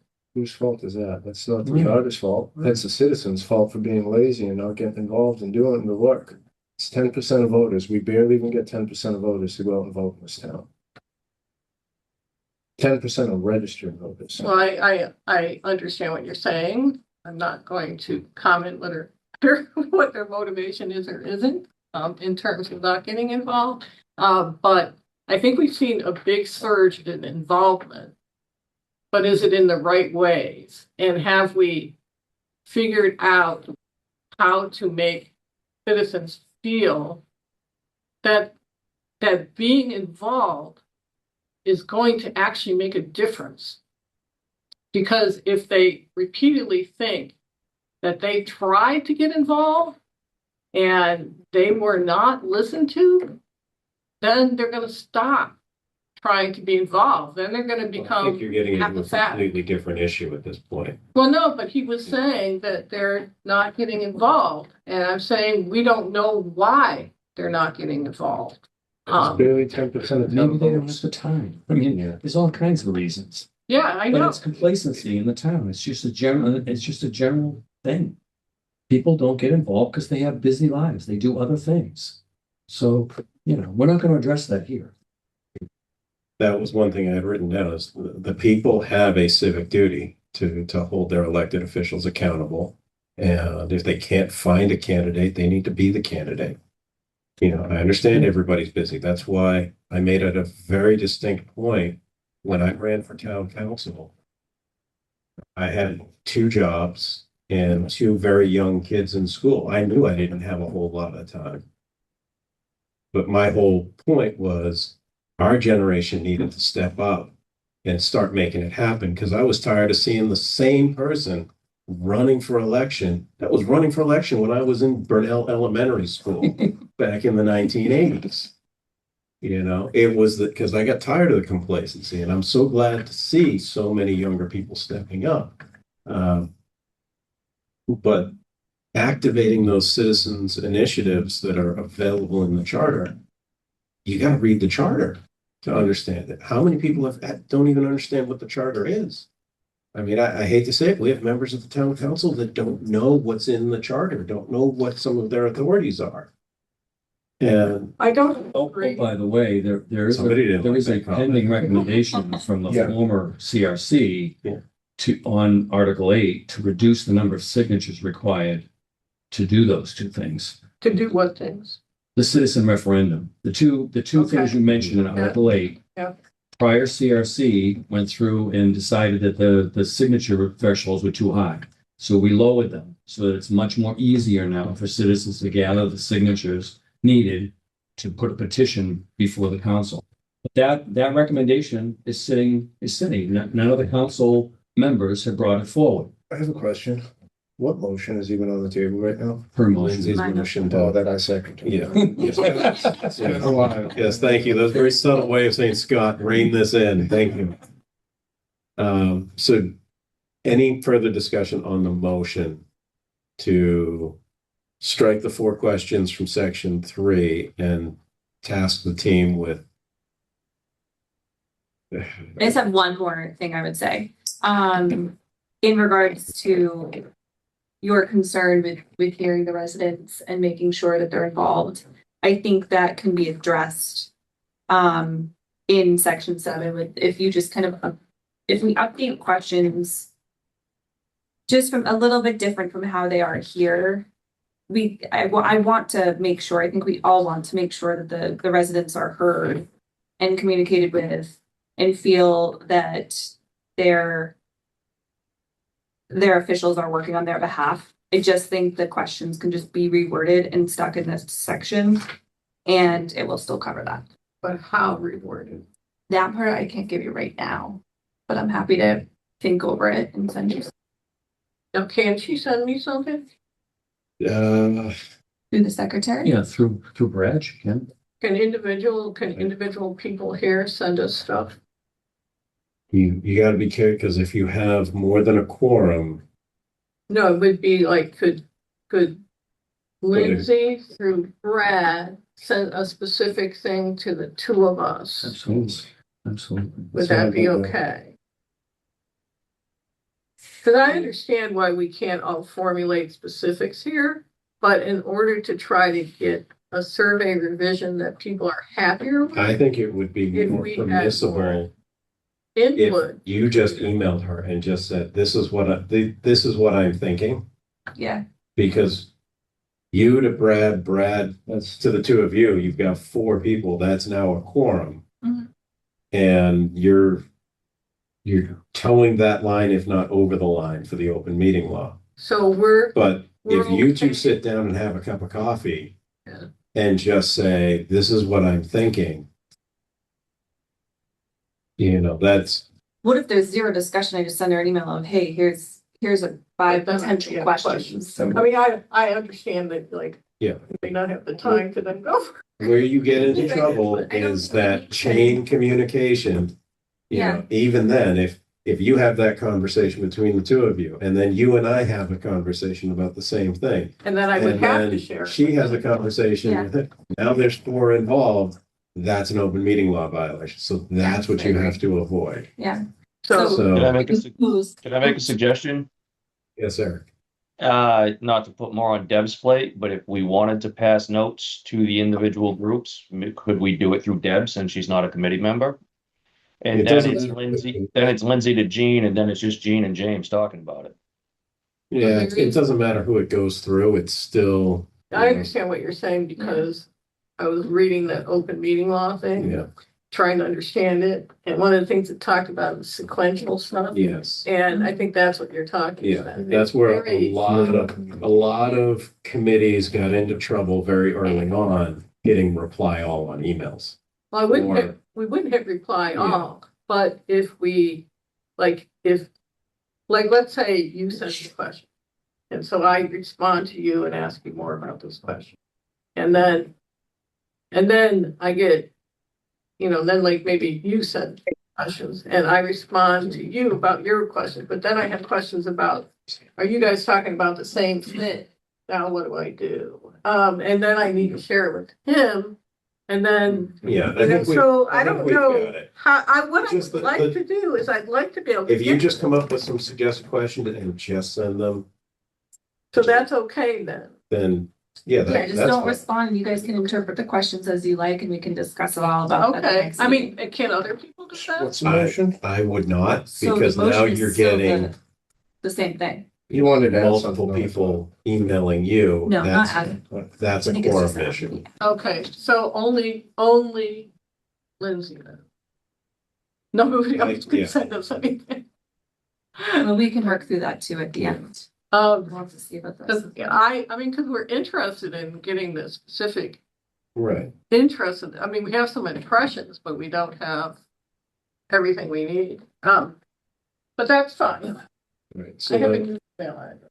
yeah, we Okay, can after- figure out yeah. the mechanics of it, but the motion on the floor is to strike section 3 and then work on some additional questions in section 7. Deb, can you call the roll call? Of course. Mr. McKinnon, Yes. Mr. Diaz, Yes. Mr. Walsh, No. Mr. Rivaldi, Yes. Miss Marshall, Yes, Mr. Pitta, Yes. and Miss Di Battista. I don't know how to use these.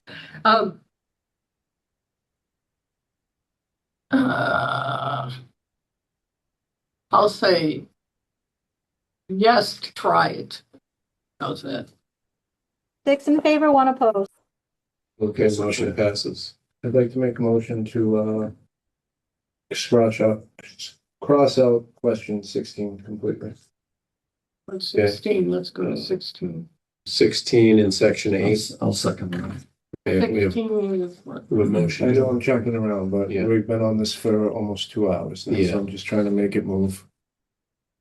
Okay, so we have a motion and a second. Any discussion? I think we've been over this one quite a bit. I just don't think any of those questions have anything to do with the charter, to be honest with you. And we know most of the answers to most of those questions already. If We you just think pay we- attention, if you just pay attention to town meetings and Facebook. That's gonna be in the town manager survey. Yeah, You know, exactly, so- exactly. Could we, I want it scratched completely. That's my motion. So we have a motion and second. Roll call, please, Deb. Any further discussion? we need to discuss it first. I just wanted to tell you why we put it. Not because we're trying to change these services, but we're trying to understand if people are truly unhappy or not And again, it's that assumption that when you hear something on social media, that you assume people are unhappy or happy. And we're trying to understand whether or not they are unhappy. How many of those have anything to do with the charter? Volunteer opportunities, possibly. Park and Recs, no. Library of Veterans, retiree, no. Quality school, no. Traffic and road maintenance, no. Police and fire. When it comes to ratification, the new chiefs, that's about it. When it comes to the charter, and water quality has nothing to do with the charter either. Yeah, and there's nothing really the charter can do to improve quality of services in our town, really. I mean, even volunteer opportunities. Okay, I mean, it's I was just saying that. there's no towards direct, counselors there's no direct and, correlation. this is one that we discussed extensively because we weren't sure. We just felt that it would help to understand, again, whether there's a problem or not.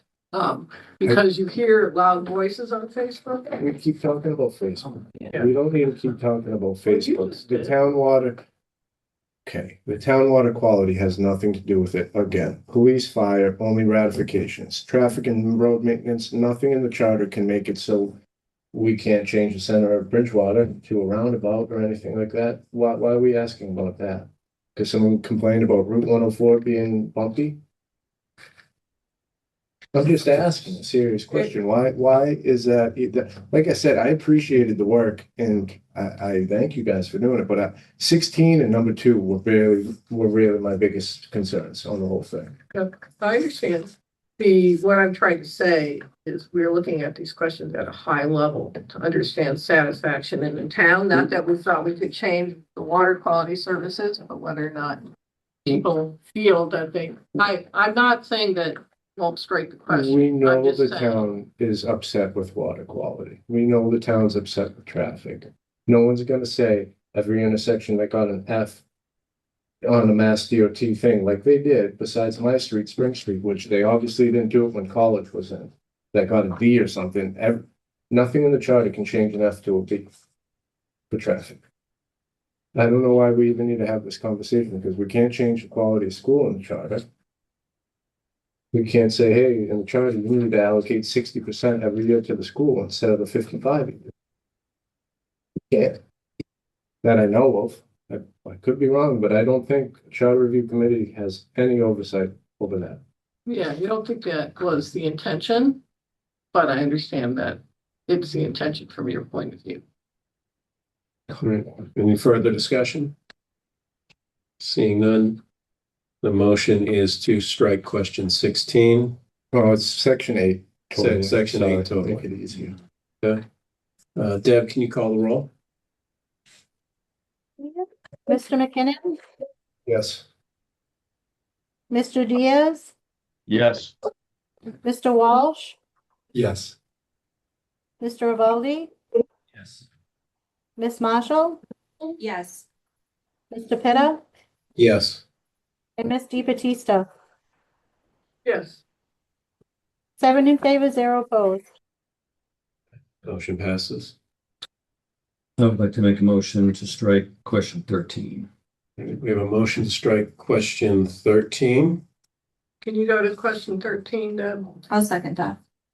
And we have a motion and a second. Can we see question 13, please? She's going. Yeah. It's about the town website. Oh, yeah. Yeah. Any discussion on this? I think it's very similar to the discussion we just had. It's all communication. So I'll say that while I agree that we probably have a problem here, I don't think it deserves to be on this just due to the charter.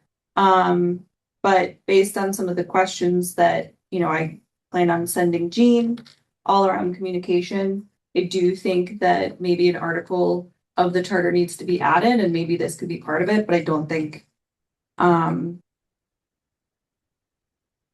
we need to focus on a website. When you're ready for me to say something, let me know. Go ahead. The reason for this, and it is specific to the charter, is there's a lot of sections in the charter that talk about how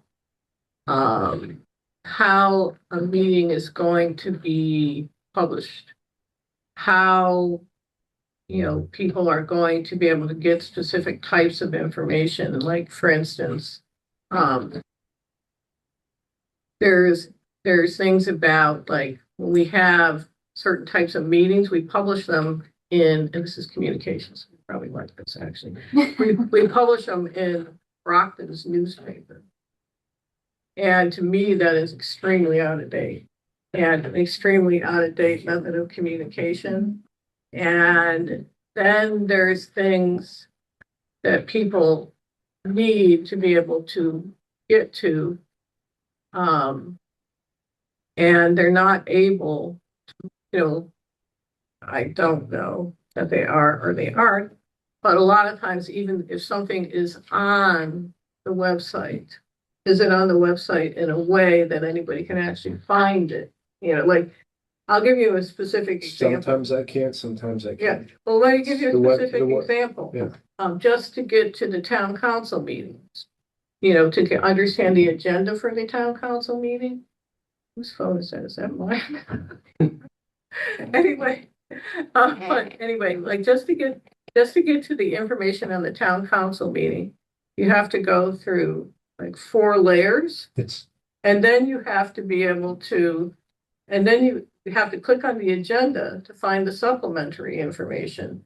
I mean, it took me, I'm really used to it because, I know where to go and what to do. But for somebody who, we made the point about people getting involved, they're trying to understand where they can even find anything. And if they can't find it, it makes it difficult for them to get involved. And so I've seen in the charter, I've seen references throughout the charter to things like publish it in the newspaper, do this, do that. Some of those methods are extremely out of date. And then in some cases, we actually have moved things to the website, but nobody can find them. It took me a while to, even the way that this particular booklet is listed, it's listed as town code.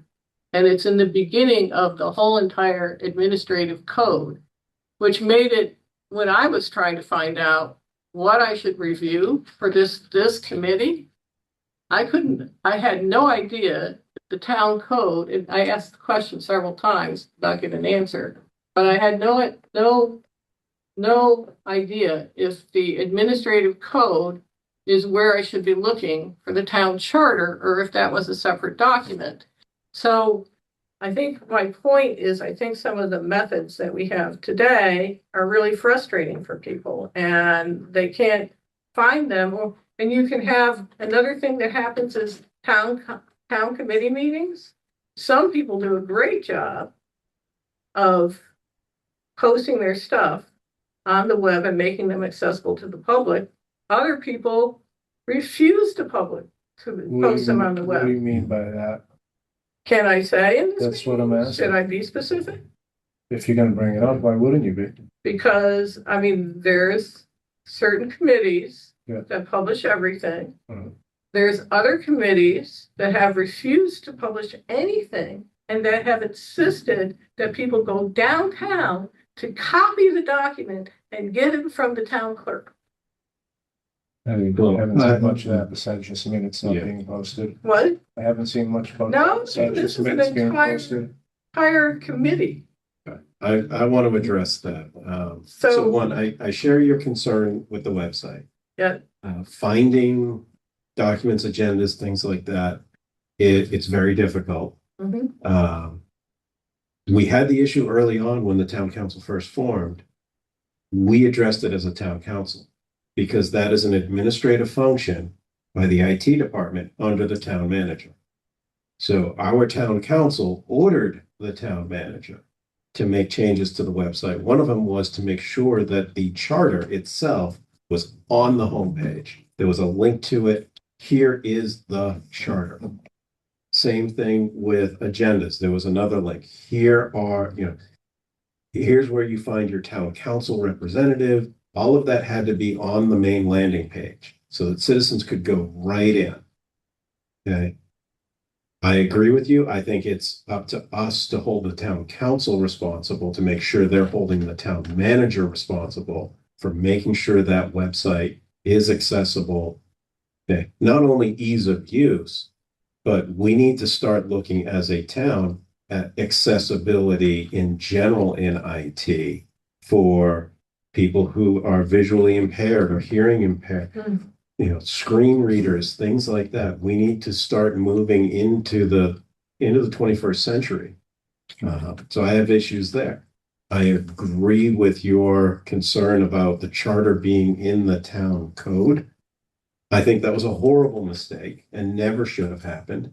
The charter is a separate document. The way it's produced right now makes it look like it's another section of the admin code and that it's on an equal tier with the ordinances passed by the town council. That is not the case.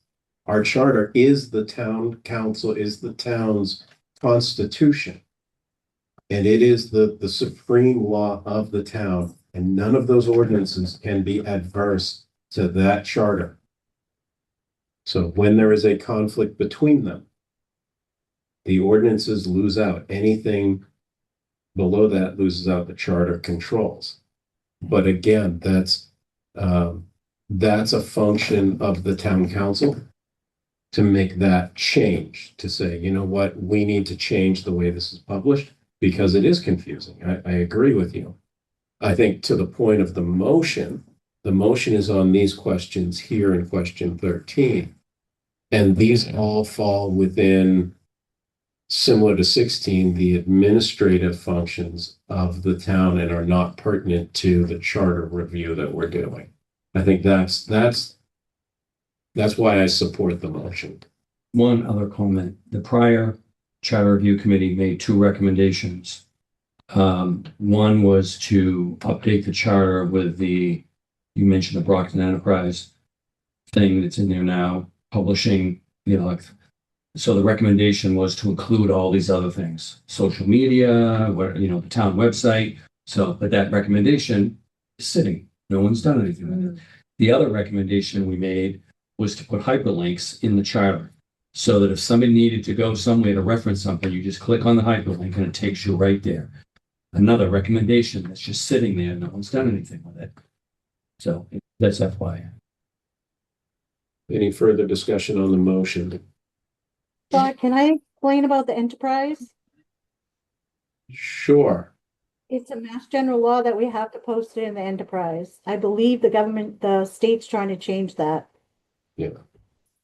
Oh, you mean we're recently publishing in the newspapers? But Deborah, we are self-governing with our own charter. And it is in our charters. It does say the local paper, and we can change that. And we override the state on that. If that's what you want to try to do, but You I can check- have you to can put it in check the enterprise right now. That's where we get into a much bigger discussion in conflicts of laws and legal opinion on where I agree with you that the charter is a special law and Yeah. a special law. If it conflicts with one of the general laws, the special law controls. Right. So that would be the mechanism by which we could make that change. And it was already recommended. But that's my opinion as Scott did up. That means nothing because that's gonna have to go through the town council, go through the legal review by the town attorney and make it through that aspect. I am not the town attorney. I am not providing legal services. That is not my client. I will make that full disclosure. Okay. Town is my client. Not as an attorney. With the wisdom of an attorney. All right, so any further comments on this motion? Seeing none, Deb, can you call the roll? Of course. Ms. DiBattista, What are we? To strike number 13. I'll say yes.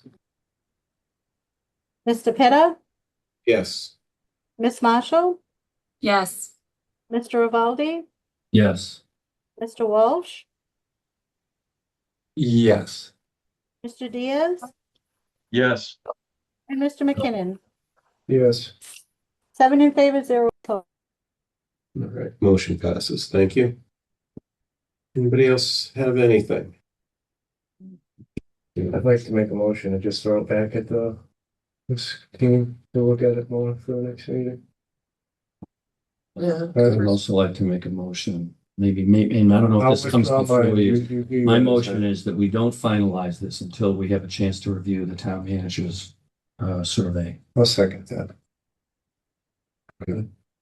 Uh, Now, Well- that may affect your timelines that you've put in your saying that we can change those. everything's fungible. Yeah. Just for clarification, is that we're going to return this to the team and they can review the town manager's survey and make adjustments? When we get it. And I'm told that their plan is to actually issue the survey the first 2 weeks of August, so it's coming up. All right, any further discussion on this? I don't disagree that needs to happen. Definitely, I know we can kind of change things around with forums and whatnot, but I do feel like that does limit us a little bit, or at least push us out a lot. From, just collecting information and being able to analyze information.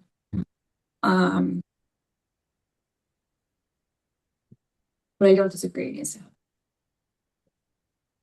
It would be good to know. I also would like to see town manager survey minutes planning. It would be good to see if we can, should we email him and say, can you provide us with the survey I've already talked. ASAP? I've already talked. Yeah, but they just provide it to us. Both Paul and Trish. Trish is the new assistant. I talked to both of them today, and they said as soon as they get it, they'll let us know. Okay. There's nothing stopping them from emailing the entire thing. That's true. Right. Okay, So they can blast all of us. Any citizen, anybody outside this committee can email all of us. but is that their intention, or are they just sending it to you? I don't know. If I get it, it's going out to all of you immediately, as soon as I get it, so. And is that going through Brad? Or is that Yeah, gonna- through Brad. Through Brad. I just want to know, because I'm getting confused, because I'm getting emails from different people. I'm sure the focus is gonna be operational focused. So, there won't be a lot of overlap, but we'll see. All right, no further discussion? All right, Deb, can you call the roll? Certainly. Mr. McKinnon, Yes. Mr. Diaz, Yes. Mr. Walsh, Yes. Mr. Evaldi, Yes. Miss Marshall, Yes. Mr. Petta, Yes. and Miss Di Battista. Yes. 7 in favor, 0 opposed. All right, so I think that wraps up the first item for discussion. Hopefully the next don't take quite as long. Public forum update. This is myself and Lindsay. Lindsay, I'll let you have the floor. Okay, so I had 2 of these printed. Hopefully you guys saw it. This is the flyer that we put together. So the forum, thank you. The forum is going to be called Your Voice, Our Charter, a community conversation. And we have secured 3 dates already. Sounds like maybe we'll need to fudge those a little bit, so we can kind of talk with that. But the first one was going to be at the Senior Center on Wednesday, August 12th from 10:30 to 11:30. Monday, August 24th at the library from 6:30 to 7:30 p.m. And Saturday, September 12th at in the council chambers here from 11 a.m. to noon. One thing we did want to talk about was if it was going to have a quorum or not. Scott and I will be there in attendance, but if we have 4 or more, we do need to post it. So I don't know if we want to kind of go around and say yes or no of which ones you'll be at based on your calendars now. But then again, I guess we have to maybe potentially move these. So open to what you guys think is best. Should we make a motion to postpone this till we know? I don't see a reason why we would need to postpone these community forums. Yeah. I do. They're independent of the survey. Survey, they are. They are completely independent. We can move forward with the community forums. And we can even say there will be a survey coming out. We don't have to sit and wait for the survey to happen first. The 3 days. Yes. So Wednesday, August 12th, 10:30 a.m. to 11:30. And August 24th, 6:30 to 7:30. And Saturday, September 12th. These are public. Yeah. No. We're still We're planning. But those are the dates that we have locked down. We wanted to make sure that we had midweek, midday, midweek That's nice. evening, and a weekend. Yeah. So that, The weekends, the weekends. yeah, that we wanted to make sure that everybody that wants to attend has an opportunity to attend. That was sort of the driving force in, and we went with the senior center and here. So what are your attendance maxes in each of these locations? Do you know, like the senior center? I think the most they can get is like 50 or 70 people at any time based on the fire laws there. So what? I'll confirm back. I have it all in an email. I Okay, just- I okay. don't have it on the top. I'm just, not that you would get a huge turnout, but what if you do? What would you do if you had more people come that you couldn't fit them in? Good point. I'll put in capacity. You problem. You never know. That sounds like a good problem to have. Yeah, another option, if you need a bigger place, is at the high school, the Auditorium. Lecture hall. the lecture hall. Yeah. The lecture hall. I will say one Holds thing 100. about that. Huh? I will say one thing that I've heard from people that work at BTV, that it's kind of outdated with all the microphones and all that. Oh, really? Yes. Okay. I Well, mean, another option we could do, which I've seen them do at the senior center, is you can have people register in advance.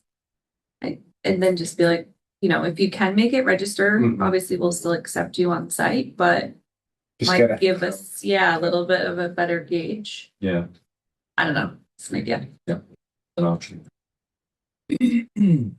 So, and the format is really going to be more focused on them talking to us. Yes, Is the this the PowerPoint. So that PowerPoint before you, those slides. Very brief. Yeah, very brief overview of what the charter is, what it does. Where's the slide? And then You didn't print it. We don't have it. they were in an email. But that's all it's a very brief talking by us, and then I think we said about 25% us and 75% them talking to us. And the plan was to record it so that everybody had access to it and everybody could hear all the comments. That way you're not getting my version of what people said. I don't want that. I want you to have you get your impression of what people said. So, Because it's recorded. so you'll have the opportunity, if you choose, to sit and watch the recording and listen to what people are actually saying. Are you open to taking any feedback on this right now, or is this, or no? Sure, I mean, that's can be moved in and out. I know if you have comments on it, you want to send them to me. Okay. Or, I mean, we can do it now if you want. Yeah, I mean, I guess the one thing that we talked about this at our last meeting was that we were gonna do a forum. And I see you've got, what is the town charter? That's good. And then you've got charter covers out authorities. We talked about maybe providing a very brief, maybe one slide, how did we get to where we are today? Mhm. Like, Yeah, history. just maybe 6 bullets, town meeting voted in, what you said, that's at the first. yeah, what I sent you, you could put one slide that gives the history of how we got to where we are today. Yeah. I don't have a problem adding that. Okay. Does anybody have that document that we could look at? If I didn't. I just print printed that, my own copy. Can I look at your copy if you're done? Sure. Thank I also think too, and I know we talked about this, adding the field questions. Mhm. Just to get the conversation started. Adding some questions. Yeah, just a couple. Like, what do you think's working well? What do you think's not working well? Yeah. Exactly. Nothing crazy, but just Yeah. gets the conversation going. Are we, Yeah. Go ahead, for go ahead. for these forums, and I think we might have touched on this once before, but remind me, is this another situation where we need to limit our attendance to this so we don't end up with a quorum outside of one of our meetings? Or since these are advertised, are we good on that? That was the issue that Lindsay was alluding to at the beginning, is trying to figure out, are we going to have a quorum there? Is there interest in the committee to have everybody there? Oh. Post it Mostly- anyway. Post it anyway. You guys aren't supposed to talk over us. So one of the things we talked about was posting the meeting. Mhm. If we don't have a quorum, then we don't have the meeting. So, I would say we just post all three. I mean, Deb can do that for us, yeah, right? As long as Yeah, they're that makes sense.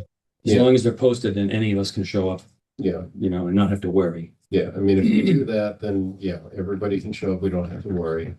And then if the meeting doesn't take place, then it's not a meeting. And we still do the presentation. There's nothing to stop me from just having a conversation with other citizens. So what do you want to have happen? Do you want it to be a forum type meeting where? I know It different. doesn't that involve meeting law if you have a quorum? I'm just asking. It becomes a little bit more formal if we have a meeting, but if it's the only thing on the agenda is, call to order and then, presentation and listening session. So you're not going to respond to any of the questions or any of the comments, you're just going to take the comments? Yeah, I mean, it's an opportunity for them discussion. to talk to It says us, to have a It discussion. says here, community conversation. Yeah. So by default, I think you're gonna have an open dialogue with people, right? Yeah. Can you do that if there's four of us there? That's what I If meant. it's a published meeting, yeah. Okay.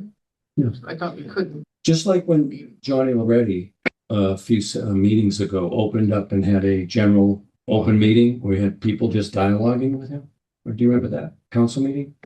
You can do that. Okay. I didn't know we could. All right. Sorry to So- be redundant on that. I had missed that part of the conversation. I apologize. No, that's okay. We never came to a conclusion anyway, so Yeah, it was we good that wanted you to brought get it a back feel, around. I didn't want to obligate people to show up. If you want to show up, you're welcome to show up. I was wondering if we should, like, if we can, you guys should show up at one of these, at least. Yeah. Well, I think if we post it, we need at least 4. So, Do we have? We don't have to have full. oh, you don't have to. No, no. Okay. If we don't have a quorum, then the meeting doesn't happen. And then it's just Lindsay having a conversation with a bunch of people that showed up. Okay. But does that mean it still become part of our official record? No, No? no, because the meeting wouldn't happen. So if we post it, Well, actually, It's a forum. procedurally, you'd open the meeting, declare you don't have a quorum, close the meeting, and then proceed. Would it still be recorded? Yeah. So, Okay, so it still can be record Yeah. that way. yeah, Okay. it's still a public space, and but can we use it? I'm sorry, I'm confused. If only the two of you go and we posted it, mhm. then we can use that information or we can't? Sure you can. Yeah, you can still use it. It's just not official town business. Yeah, I mean, it's a public space.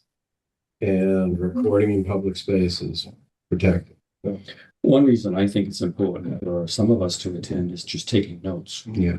and then having a post-mortem afterwards, like, what did you think? What did you get? Or whatever, comparing the results that we get. I was thinking that each of us could go to at least one of them and then you could go to all of them. It's up to you. Could go everyone can go to I all mean, of them. it's wide open. I don't, Yeah. I'm just trying to get it so that we're, We have 14 days before the 12th. Yeah. To make up that decision. no, just so that there's a 40, a good distribution of Yeah, people. I don't think I'm going to all of them, but I Okay. would go to one of them. That's fine. Okay, you can make that decision. Okay. the information will still be available. That's the intent, is to have the recording. If you make it, great. If you don't, go watch the recording. Fantastic. So you guys also put this together. Suggestions, Yes. Yeah, Scott? I Yep. can post it as a community forum. And then under it, I can put, a quorum of the charter review committee may be in attendance. okay. That's how So I do the council ones. So you don't put like a call to order, you're just putting that there's a community forum and there might be a quorum of you guys in that meeting, in that forum. Okay. And if there is That a works. forum, just to clarify, we can interact. Yep. We can be interactive. Okay, so another thing just to call out for those of you who looked at the flyer. We did put it in here at the bottom if you can't make it or want to plan ahead to submit questions for the committee. So I will just create one quick Google form with one question of submit here.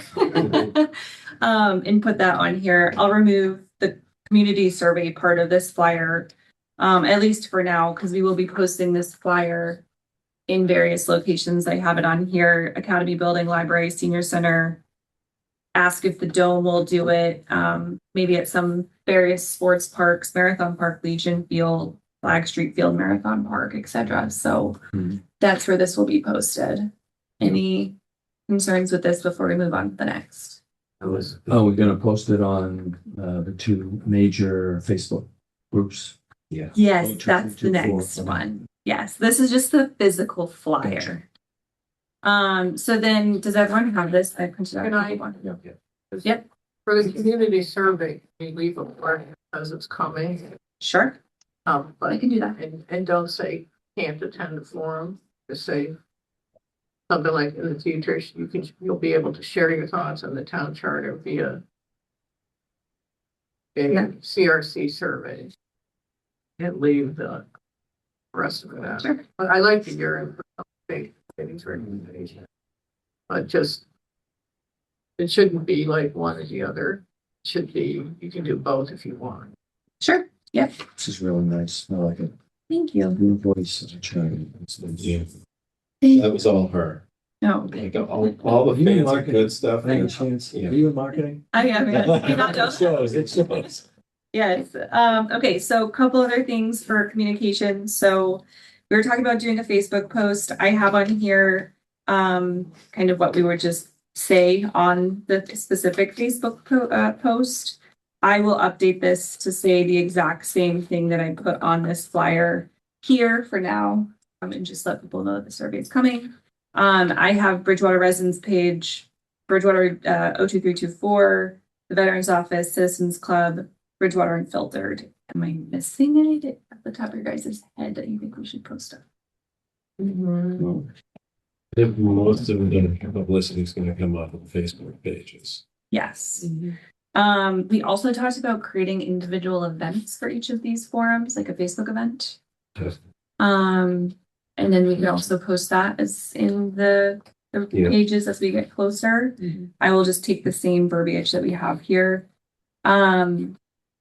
Putting on the town website as well under the announcements / latest news section. I have on here the blurb that I would put. The town app that we talked about before, you can do a push notification. There's also a notification section in there that allows you to expand. So I have what the verbiage would be for that as well, all in here. I don't know if you guys have been able to review it before and if there's any updates that you want to make, but it's all pretty much the same across the board. Cool.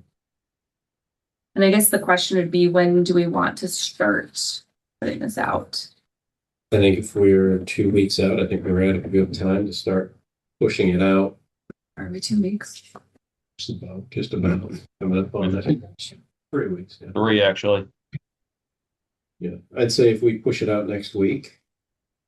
Next week? Yeah, because if you go too soon, people will see it and like, oh, I want to attend, and then they forget about it. Right. So inside of the 3-week window is usually a good window, I think. So if I post everything on Tuesday, July 28th. And is everyone okay with me posting? Does anyone else want to post? Yeah, I think it's great. All right, so I'll plan to put everything out on the 28th.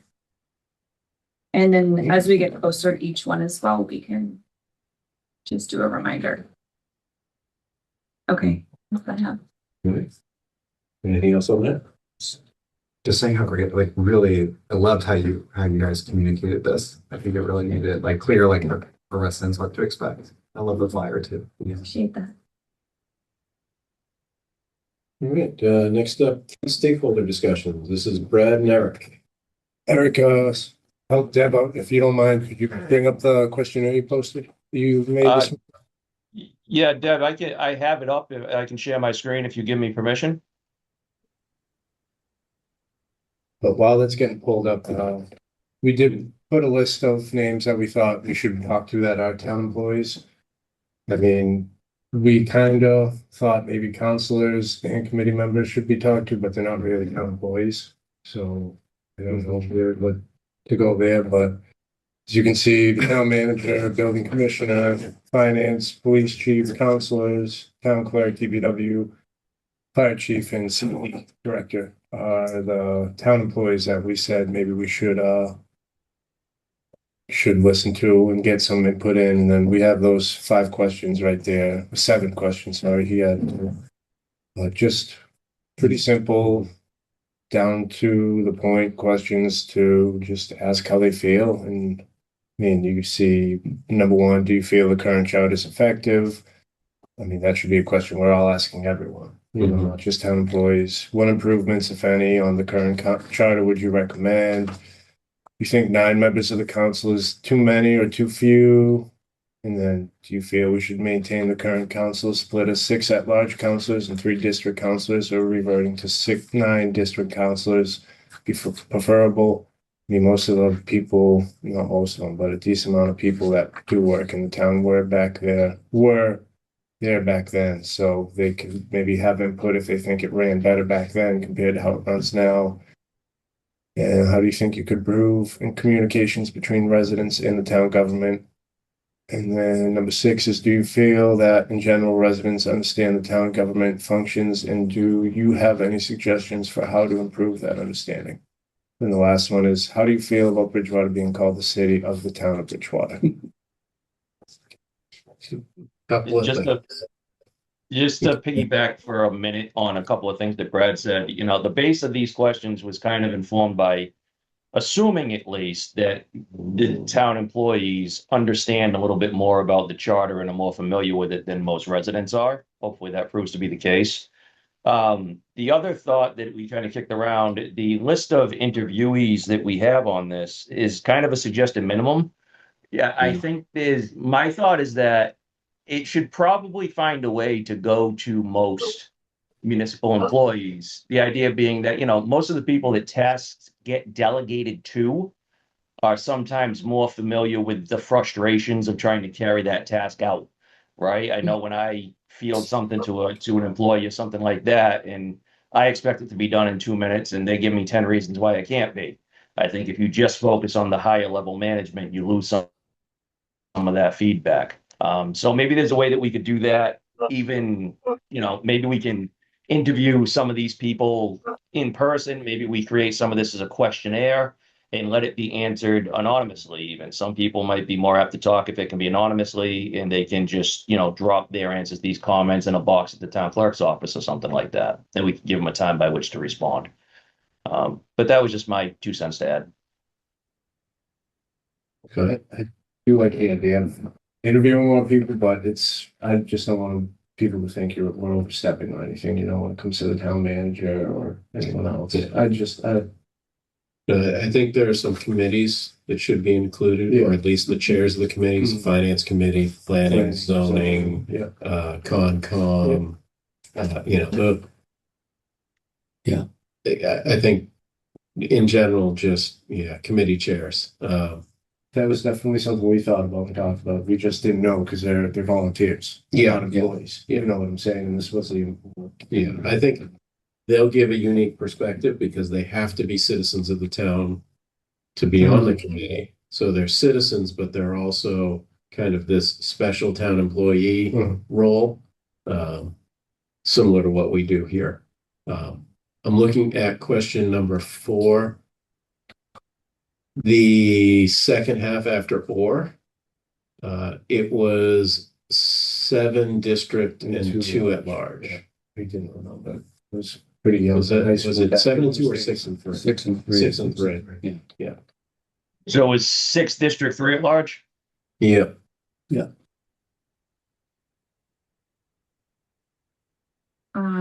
I would also add, just because they are in the charter, the library trustees as a Yeah, interview. that's a good Yeah. point.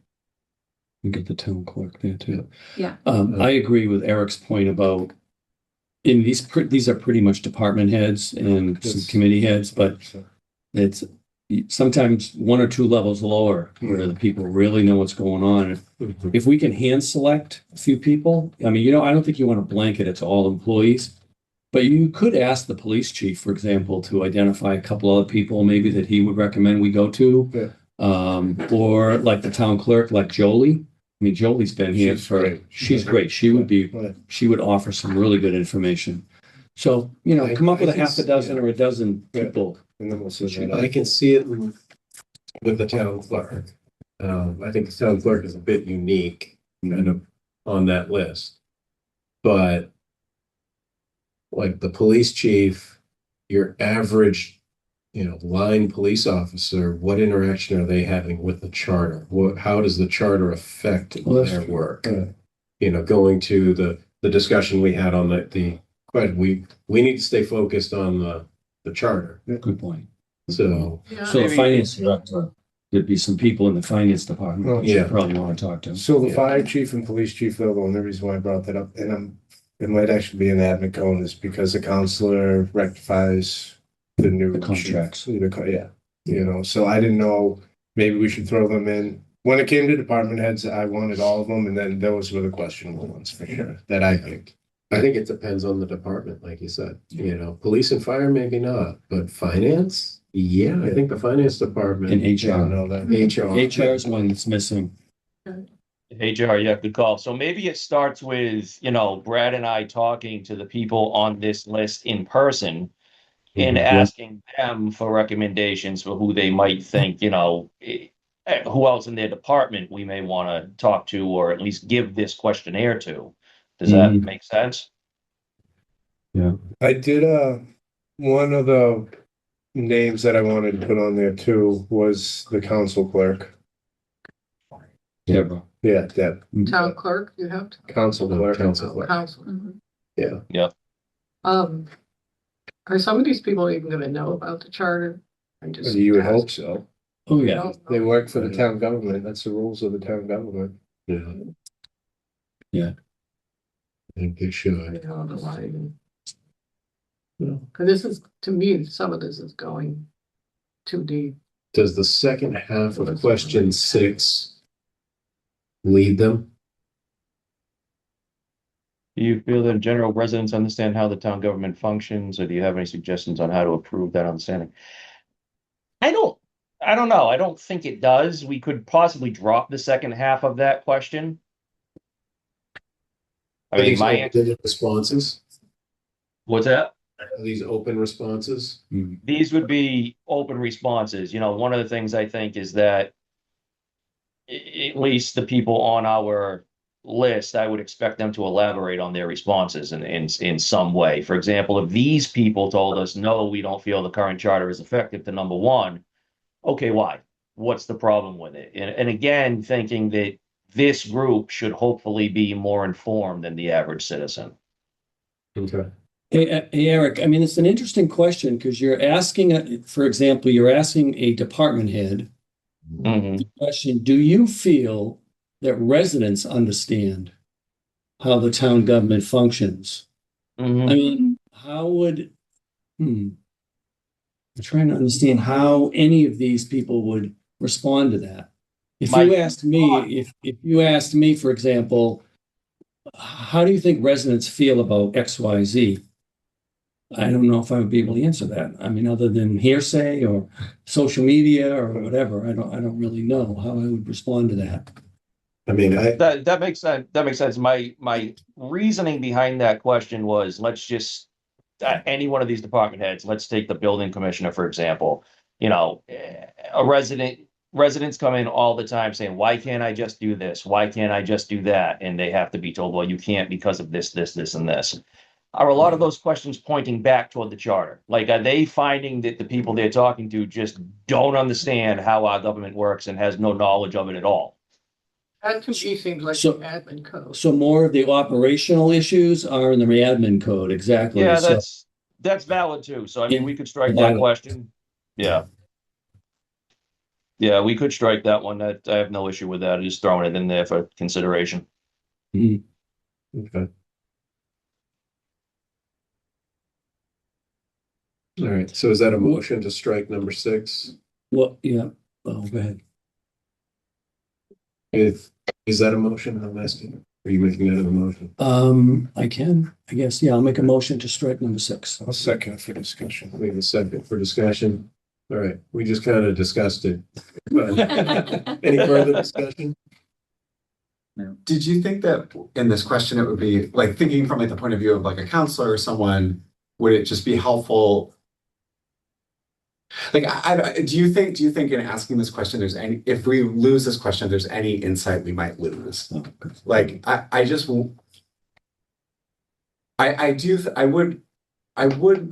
could be interested in hearing like, what do individual counselors or like CED director, might say, I get all these complaints or I get all these, letters from residents during meetings. They don't understand that, there's a different mechanism for solving this or changing zoning or something like that. And so maybe actually that's communication as I'm saying it out loud. But did you hear from authoring it? Do you think we'd lose any insights you were hoping to get by losing this question? Could it be reworded, maybe? Yeah. Well, I was just thinking to Ed's point, what if it was reworded something to the effect of, do you have any suggestions for how to improve that understanding within the confines of the charter or something like that, something that drives it back to, are you aware of anything in the charter that we might change to help improve that? But I don't know that necessarily, as I'm talking it through, I don't know that us changing things in the charter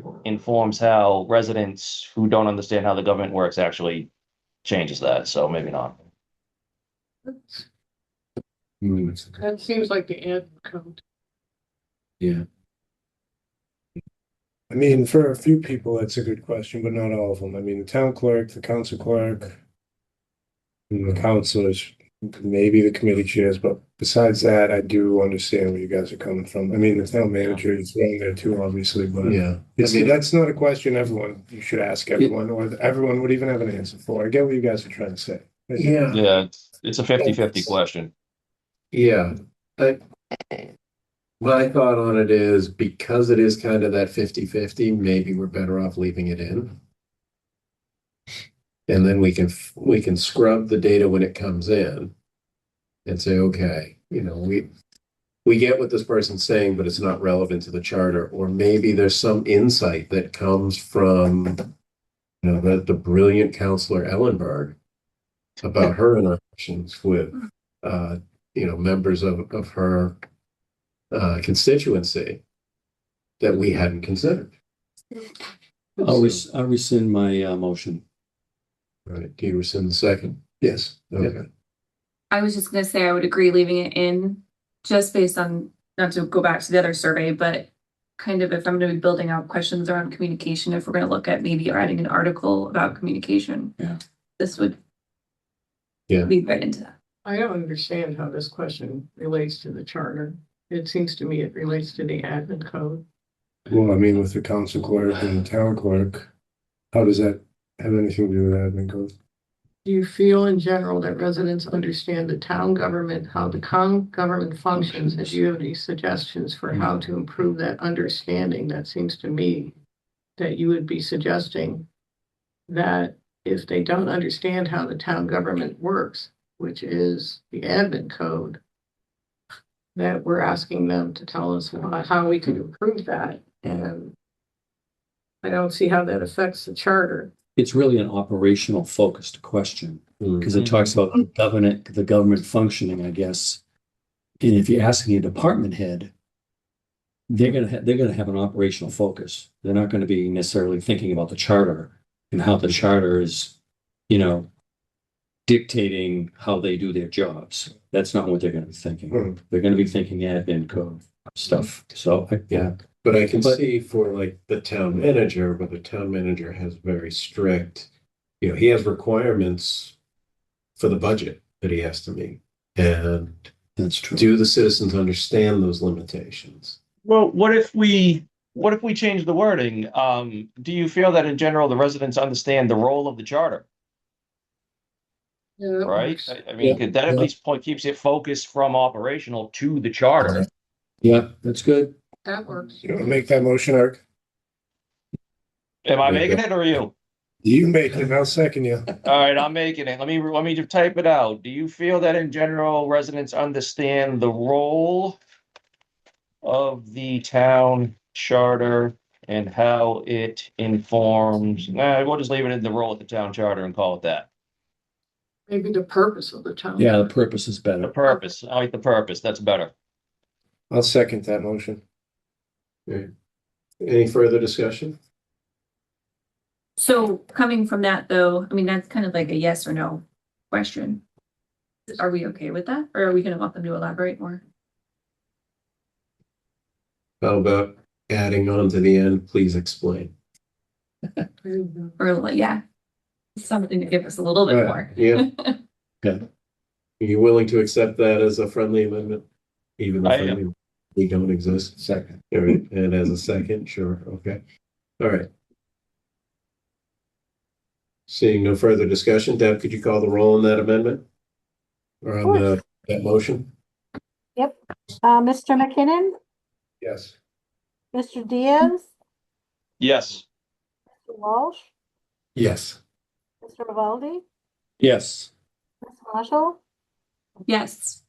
Mr. Petta, Yes. and Ms. Di Battista. Yes, 7 in favor, 0 opposed. Motion passes, thank you. Any further discussion on the questionnaire? Yeah, what's the purpose of question 7? Just the town clerk, that was a question I know I wanted to ask, and I've heard that it makes it more difficult for a town clerk when we're the city of the town of Bridgewater. Okay. That was one reason, and I mean, I don't think it's. So the last. it's not just for the town clerk, it's just, I think you should ask the town manager how you feel, the name of this, I mean, in my opinion, city of the town of Bridgewater is a ridiculous name for Right, a town. right. You So know, the last committee recommended that we change all occurrences of town to city in That's the all. charter. Yep, And the council I know. Yeah. didn't want to do it. So, My personal where did this opinion. come from? I don't, where did it come from? If The that's fact already- that that's what the town's called, I wanted Well, input. the state views us as a The city. city of the town of Yeah, Bridgewater. well, certain people at the state say, we have a city form of government, so we're the city of the town of Bridgewater. I take a different view. That ruling comes from Mass General Law. Our charter is a special law. Our charter says we are the town of Bridgewater. And like we talked about earlier, special laws trump general laws. So I disagree, but Can you ask questions to specific people? Because some people probably don't have an opinion on this, but if there's somebody that you specifically want to ask, can you ask it just to that person? I can see why not. So maybe this one could be to specific people. And I suppose some people might also just be indifferent, right? Like Yeah. some might just. So the way the charter reads right now, Mhm. it says the inhabitants of the town of Bridgewater within its territorial limits as now or may hereafter be established by law shall continue to be a body politic and corporate known as the town of Bridgewater The town of Bridgewater shall constitutionally have a city form of government. Mhm. But known as the town of Bridgewater. Town of Bridgewater, right? So that's why I think whoever wrote that opinion up at state, I think they're wrong, Okay. but that's me. That's my opinion. So how is this gonna help us? How is the answer to this question gonna help us? Are we gonna be able to do anything with this or not? You get a little bit of input, but that's about, I mean, there's not really much we can change. So maybe we just strike it. That was probably my silliest question. Somewhat lighthearted. I mean, a little levity isn't bad. I don't mind it. Okay, Like sorry. that, I think a little levity every now and then is useful. Any other thoughts on this? If not, we can move on. I think we should remove it. You want to make a motion to remove question 7? I don't see its purpose. Make the motion. So the motion is to remove question 7, even though it's funny. All right. We have a motion to remove question 7. Any seconds? I'll second it. All right, we have a second discussion. We kind of discussed it, but any further discussion? All right, seeing none, Deb, could you call the roll? Miss Di Battista, Yes, Mr. Pitta, No. Miss Marshall, Yes. Mr. Evaldi, Yes. Mr. Walsh, Yes. Mr. Diaz, Yes. and Mr. McKinnon. Yes. 6 in favor, 1 opposed. All right, motion passes. Can I make a motion to add one? Go ahead. So we talk about how do you think we could improve communication between residents and the town government, right? Can we keep that? Yes, number 5. Yes, number 5. What do we think about adding one of how do we think we could improve communications between departments? That's a good one. I'll second that. But again, Yes, maybe. Is that is that a charter? charter, is that a Yeah. charter thing, or is that admin code? That's, Yeah. that's admin function, town manager, Even if it's between committees? between committees. that's still admin code, I I think. mean, committees are they're their own entity. They can communicate however they wish. Okay. I don't see how the charter would affect that. Where I see the communications between the committees occurring is in the committee's procedures, like some of the committees, like the Conservation Commission is referenced as a committee that another committee has to speak to in order to proceed with a particular procedure. So it's outlined like in their specific procedures for their specific, who they have to contact, who they need input from them. That's there. I will tell you they're not doing that. Yeah. But that is in those procedures. Even though They want us in out of here. It's the song in here. Okay. I guess where I was coming from with this is I remember I was listening to one finance call, not budget and finance, but finance. And they felt like they were just being rubber stamped. And there wasn't a whole lot of communication. Now, I don't know, maybe that also is for the mapping code, but I'm just bringing it up as, is there a way to communicate better between, but maybe that doesn't sit in the charter. I actually would love to see that happen, but I don't think it's in the charter. No, it would really be the town manager's responsibility to institute something like that. I mean, if the council wanted to force the town manager to do something, they could do that through legislation, but yeah, it's really not something that would go into the charter. Okay. But I good, guess I'll good try. receive. Can I ask a question? Can we change whether there's 9 members on the council or not? The charter could. Yeah. You could go 15, you could go 5. We'd go with 5. I mean, it's. The only reason it changed was because of the redistricting we did recently, and the council voted to implement it this way. But we could recommend that it go to something different. How many did we used to have to do? We had 6 and 3. Yeah, it was 6 district counselors and 3 at large, with the idea being no single district or no group of at large could create a majority on their own. They couldn't, they had to partner with a couple of districts, so you had to get regional interests. So I understand question 4. I think I'm asking about question 3. No. I think 4 makes sense. I saw that in there. I'm asking about question 3. Can we actually change how many members are in the town council? Yes, Oh, we can? charter can change that, yes. Okay. So, Should we ask a question of maybe right after that one? And I know there was some amendment about this that they approved, but about the term, like how many consecutive terms that they serve? That's already in the term limit Yeah. change That's that's gone to the legislation. That's Sorry, a big discussion there. Yeah, that's already gone.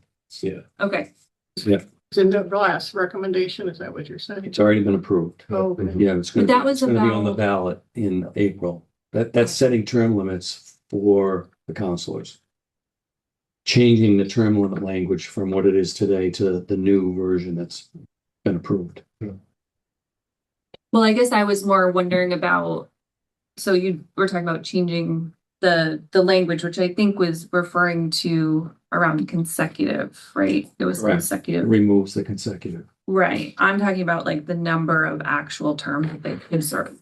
That's what we replaced it with. We said, I think 4 terms. It's Okay, been replaced with 4 terms, because it still Okay. gives them 12 years. But it doesn't have to be consecutive. In other words, you can be elected for a 3-year term, then take a break and then come back and get. so yeah, that's fine, but I'm wondering if people think that's too much. Oh, I mean, 12 years is a long time for someone it's very to, generous. In fact, you could serve. actually run as a district counselor for 12 years. And then come back and run another 12 years as a at large, so you could essentially do 20. A mere 24. 24 years. Yeah. So that's very generous. They need that. They don't have enough volunteers. yeah. I mean, that's something that we could ask in our survey. This is for the department heads. I don't know, the department heads really would care about that, Yeah, that's true. but That is one thing I was thinking about. Is what's relevant to these people.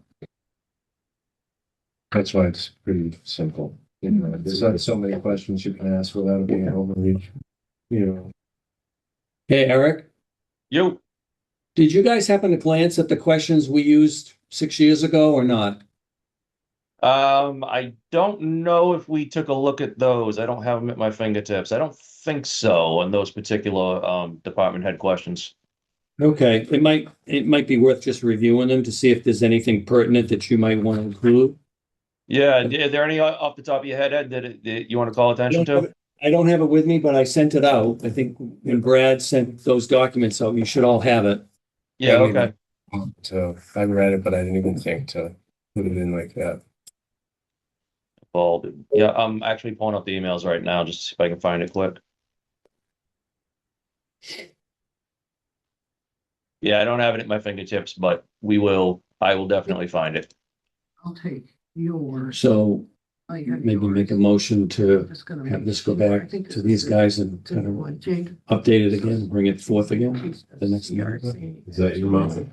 Okay, I will make a motion for Brad and Eric to take this back and update it and come back with another version. Next I'll meeting. second that. Okay. Any further discussion? Seeing none, Deb, can you call the roll? Mr. McKinnon, Yes. Mr. Diaz, Yes. Mr. Walsh, Yes. Mr. Rivaldi, Yes. Miss Marshall, Yes. Mr. Pitta, Yes. and Miss Di Battista. Yes, 7 in favor, 0 opposed.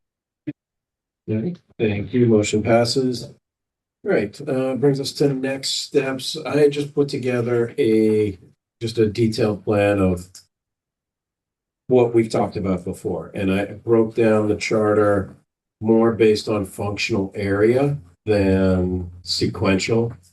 So, Article 1, 9, and 10 come in that first month. Really just foundational stuff. Article 10 is, previously we recommended just delete it. Because it's transitional provisions for transitioning from select board to the town council.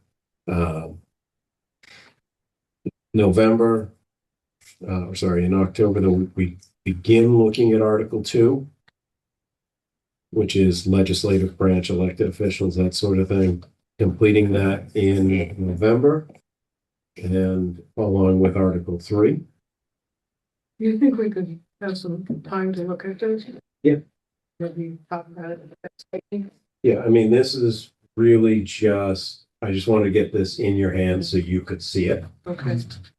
And it's not set in stone, but I think it's a good roadmap to just make sure we get through the charter. And we have benchmarks we can make sure we're hitting. If we're not through Article 3 by the end of November, we're taking a little too long. But we need to get this wrapped up with final review and everything to present to the town council in April. That gives us a 1-month buffer. That's not much.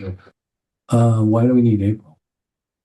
Because We have a year to do our work. Yeah, and we were appointed in May, Yeah, but we said. began in June. Yeah, so Deb said that they would extend it a year, so we basically don't have to give a readout until June. Yeah. So it gives us a little bit of a buffer. And this is only you call it a detailed work plan, but it's only for actually going through the charter. Yeah. It doesn't include all the stuff we're doing now and through September. Right. Right, This, okay. this is just where do we need to be at each month to make sure that Cover the charter. when we get to the end, that we're on time, on target. Okay. And there's a deliberate buffer built in. Because I've done this before and we know Right. it takes a long time. So Yeah. this is not something I'm presenting for any, if there are suggestions, please take a look at it. Mhm. And we can bring it back at the next meeting and go over it in greater detail, if that's all right with everybody. Sounds fine. All right. Do you think, I think I brought this up at the last meeting too. Do you think that you might want to try and get on the agenda for an upcoming council meeting and sort of give them Yes. this is our plan? Yeah. An overall plan, Yeah. Yeah. I think once after our next meeting, Yeah. when we look in detail at that plan. Yeah. And we all say, okay, this is good. At that point. So our next meeting would be sometime in August. So you wouldn't be going before the council till September. Yeah. Okay, Our next meeting is August 12th, right? That was the Mhm. last we one. already said it. Yeah. Just making sure. Sure, I got that on the calendar. Yeah, I August may 12th. have a conflict on August 12th. Just something has come up. So I may need help with that first forum. The forum is, It's August 12th. oh, okay, yeah, Yeah. that's fine. So- Figure it out. Is that during the day? Yeah, 10:30. Okay, so yeah, we have a meeting that night. I might be able to go to that, Yeah. just because I'm open in the day, but we'll see. All right. I can be available for that too if need be. Awesome. Thank you. I think you're. So that brings us. I'm sorry, I didn't mean to interrupt. Just to confirm, our next meeting of this committee is scheduled for the 5th, is that right? No, August 12th. 12th. August 12th. It's the 12th. Okay, good. I got my dates wrong. So Thought do I you need asked. change, Scott, or not? Eric, can you just run it? Yeah. Oh. Yeah. It's gonna happen over the course of the next year. We're all gonna miss a meeting here and there, so. Okay. It happens. All right, public comment. Well, I guess that's easy to leave. And I just wanted to propose an open-ended question. Meaning a non-leading question. What would you recommend for a form of government? Okay. That's completely open. And would we list, can I ask her a question? And that would have to be on, Di Battista, I'm sorry, I'm blanking it. Survey, Jean, Gene, excuse And me, Jane. Gene's, survey. survey. Thank you. I like that. I'm assuming that if we did add that, we would list the 4. We'll see what you guys come back with. Yeah, let's, Open-ended, I'm still continuing with citizen comments. Maybe leave it open-ended question and then let them fill in whatever they think. Then it's no bias at all. I'm just not sure, don't know what 4 forms of government are.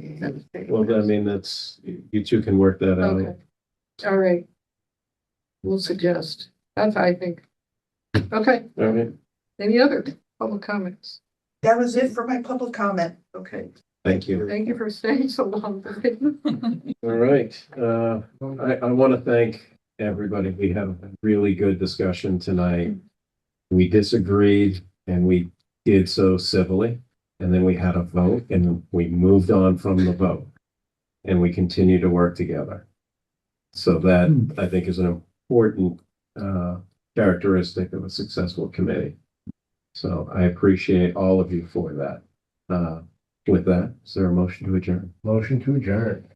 We have a second. Roll call it. Deb, My birthday. get me roll a- call. It's your birthday? It's your birthday? Oh, Happy birthday. Happy birthday. Mr. Diaz, Mr. Walsh, Yes. Mr. Valdi, yes. Ms. Marshall, Yes. Mr. Pitta, Yes. and Ms. Di Battista. Yes. 7 in favor, 0 opposed. Meeting's adjourned. Thank you. Happy birthday. Thank you, Deb.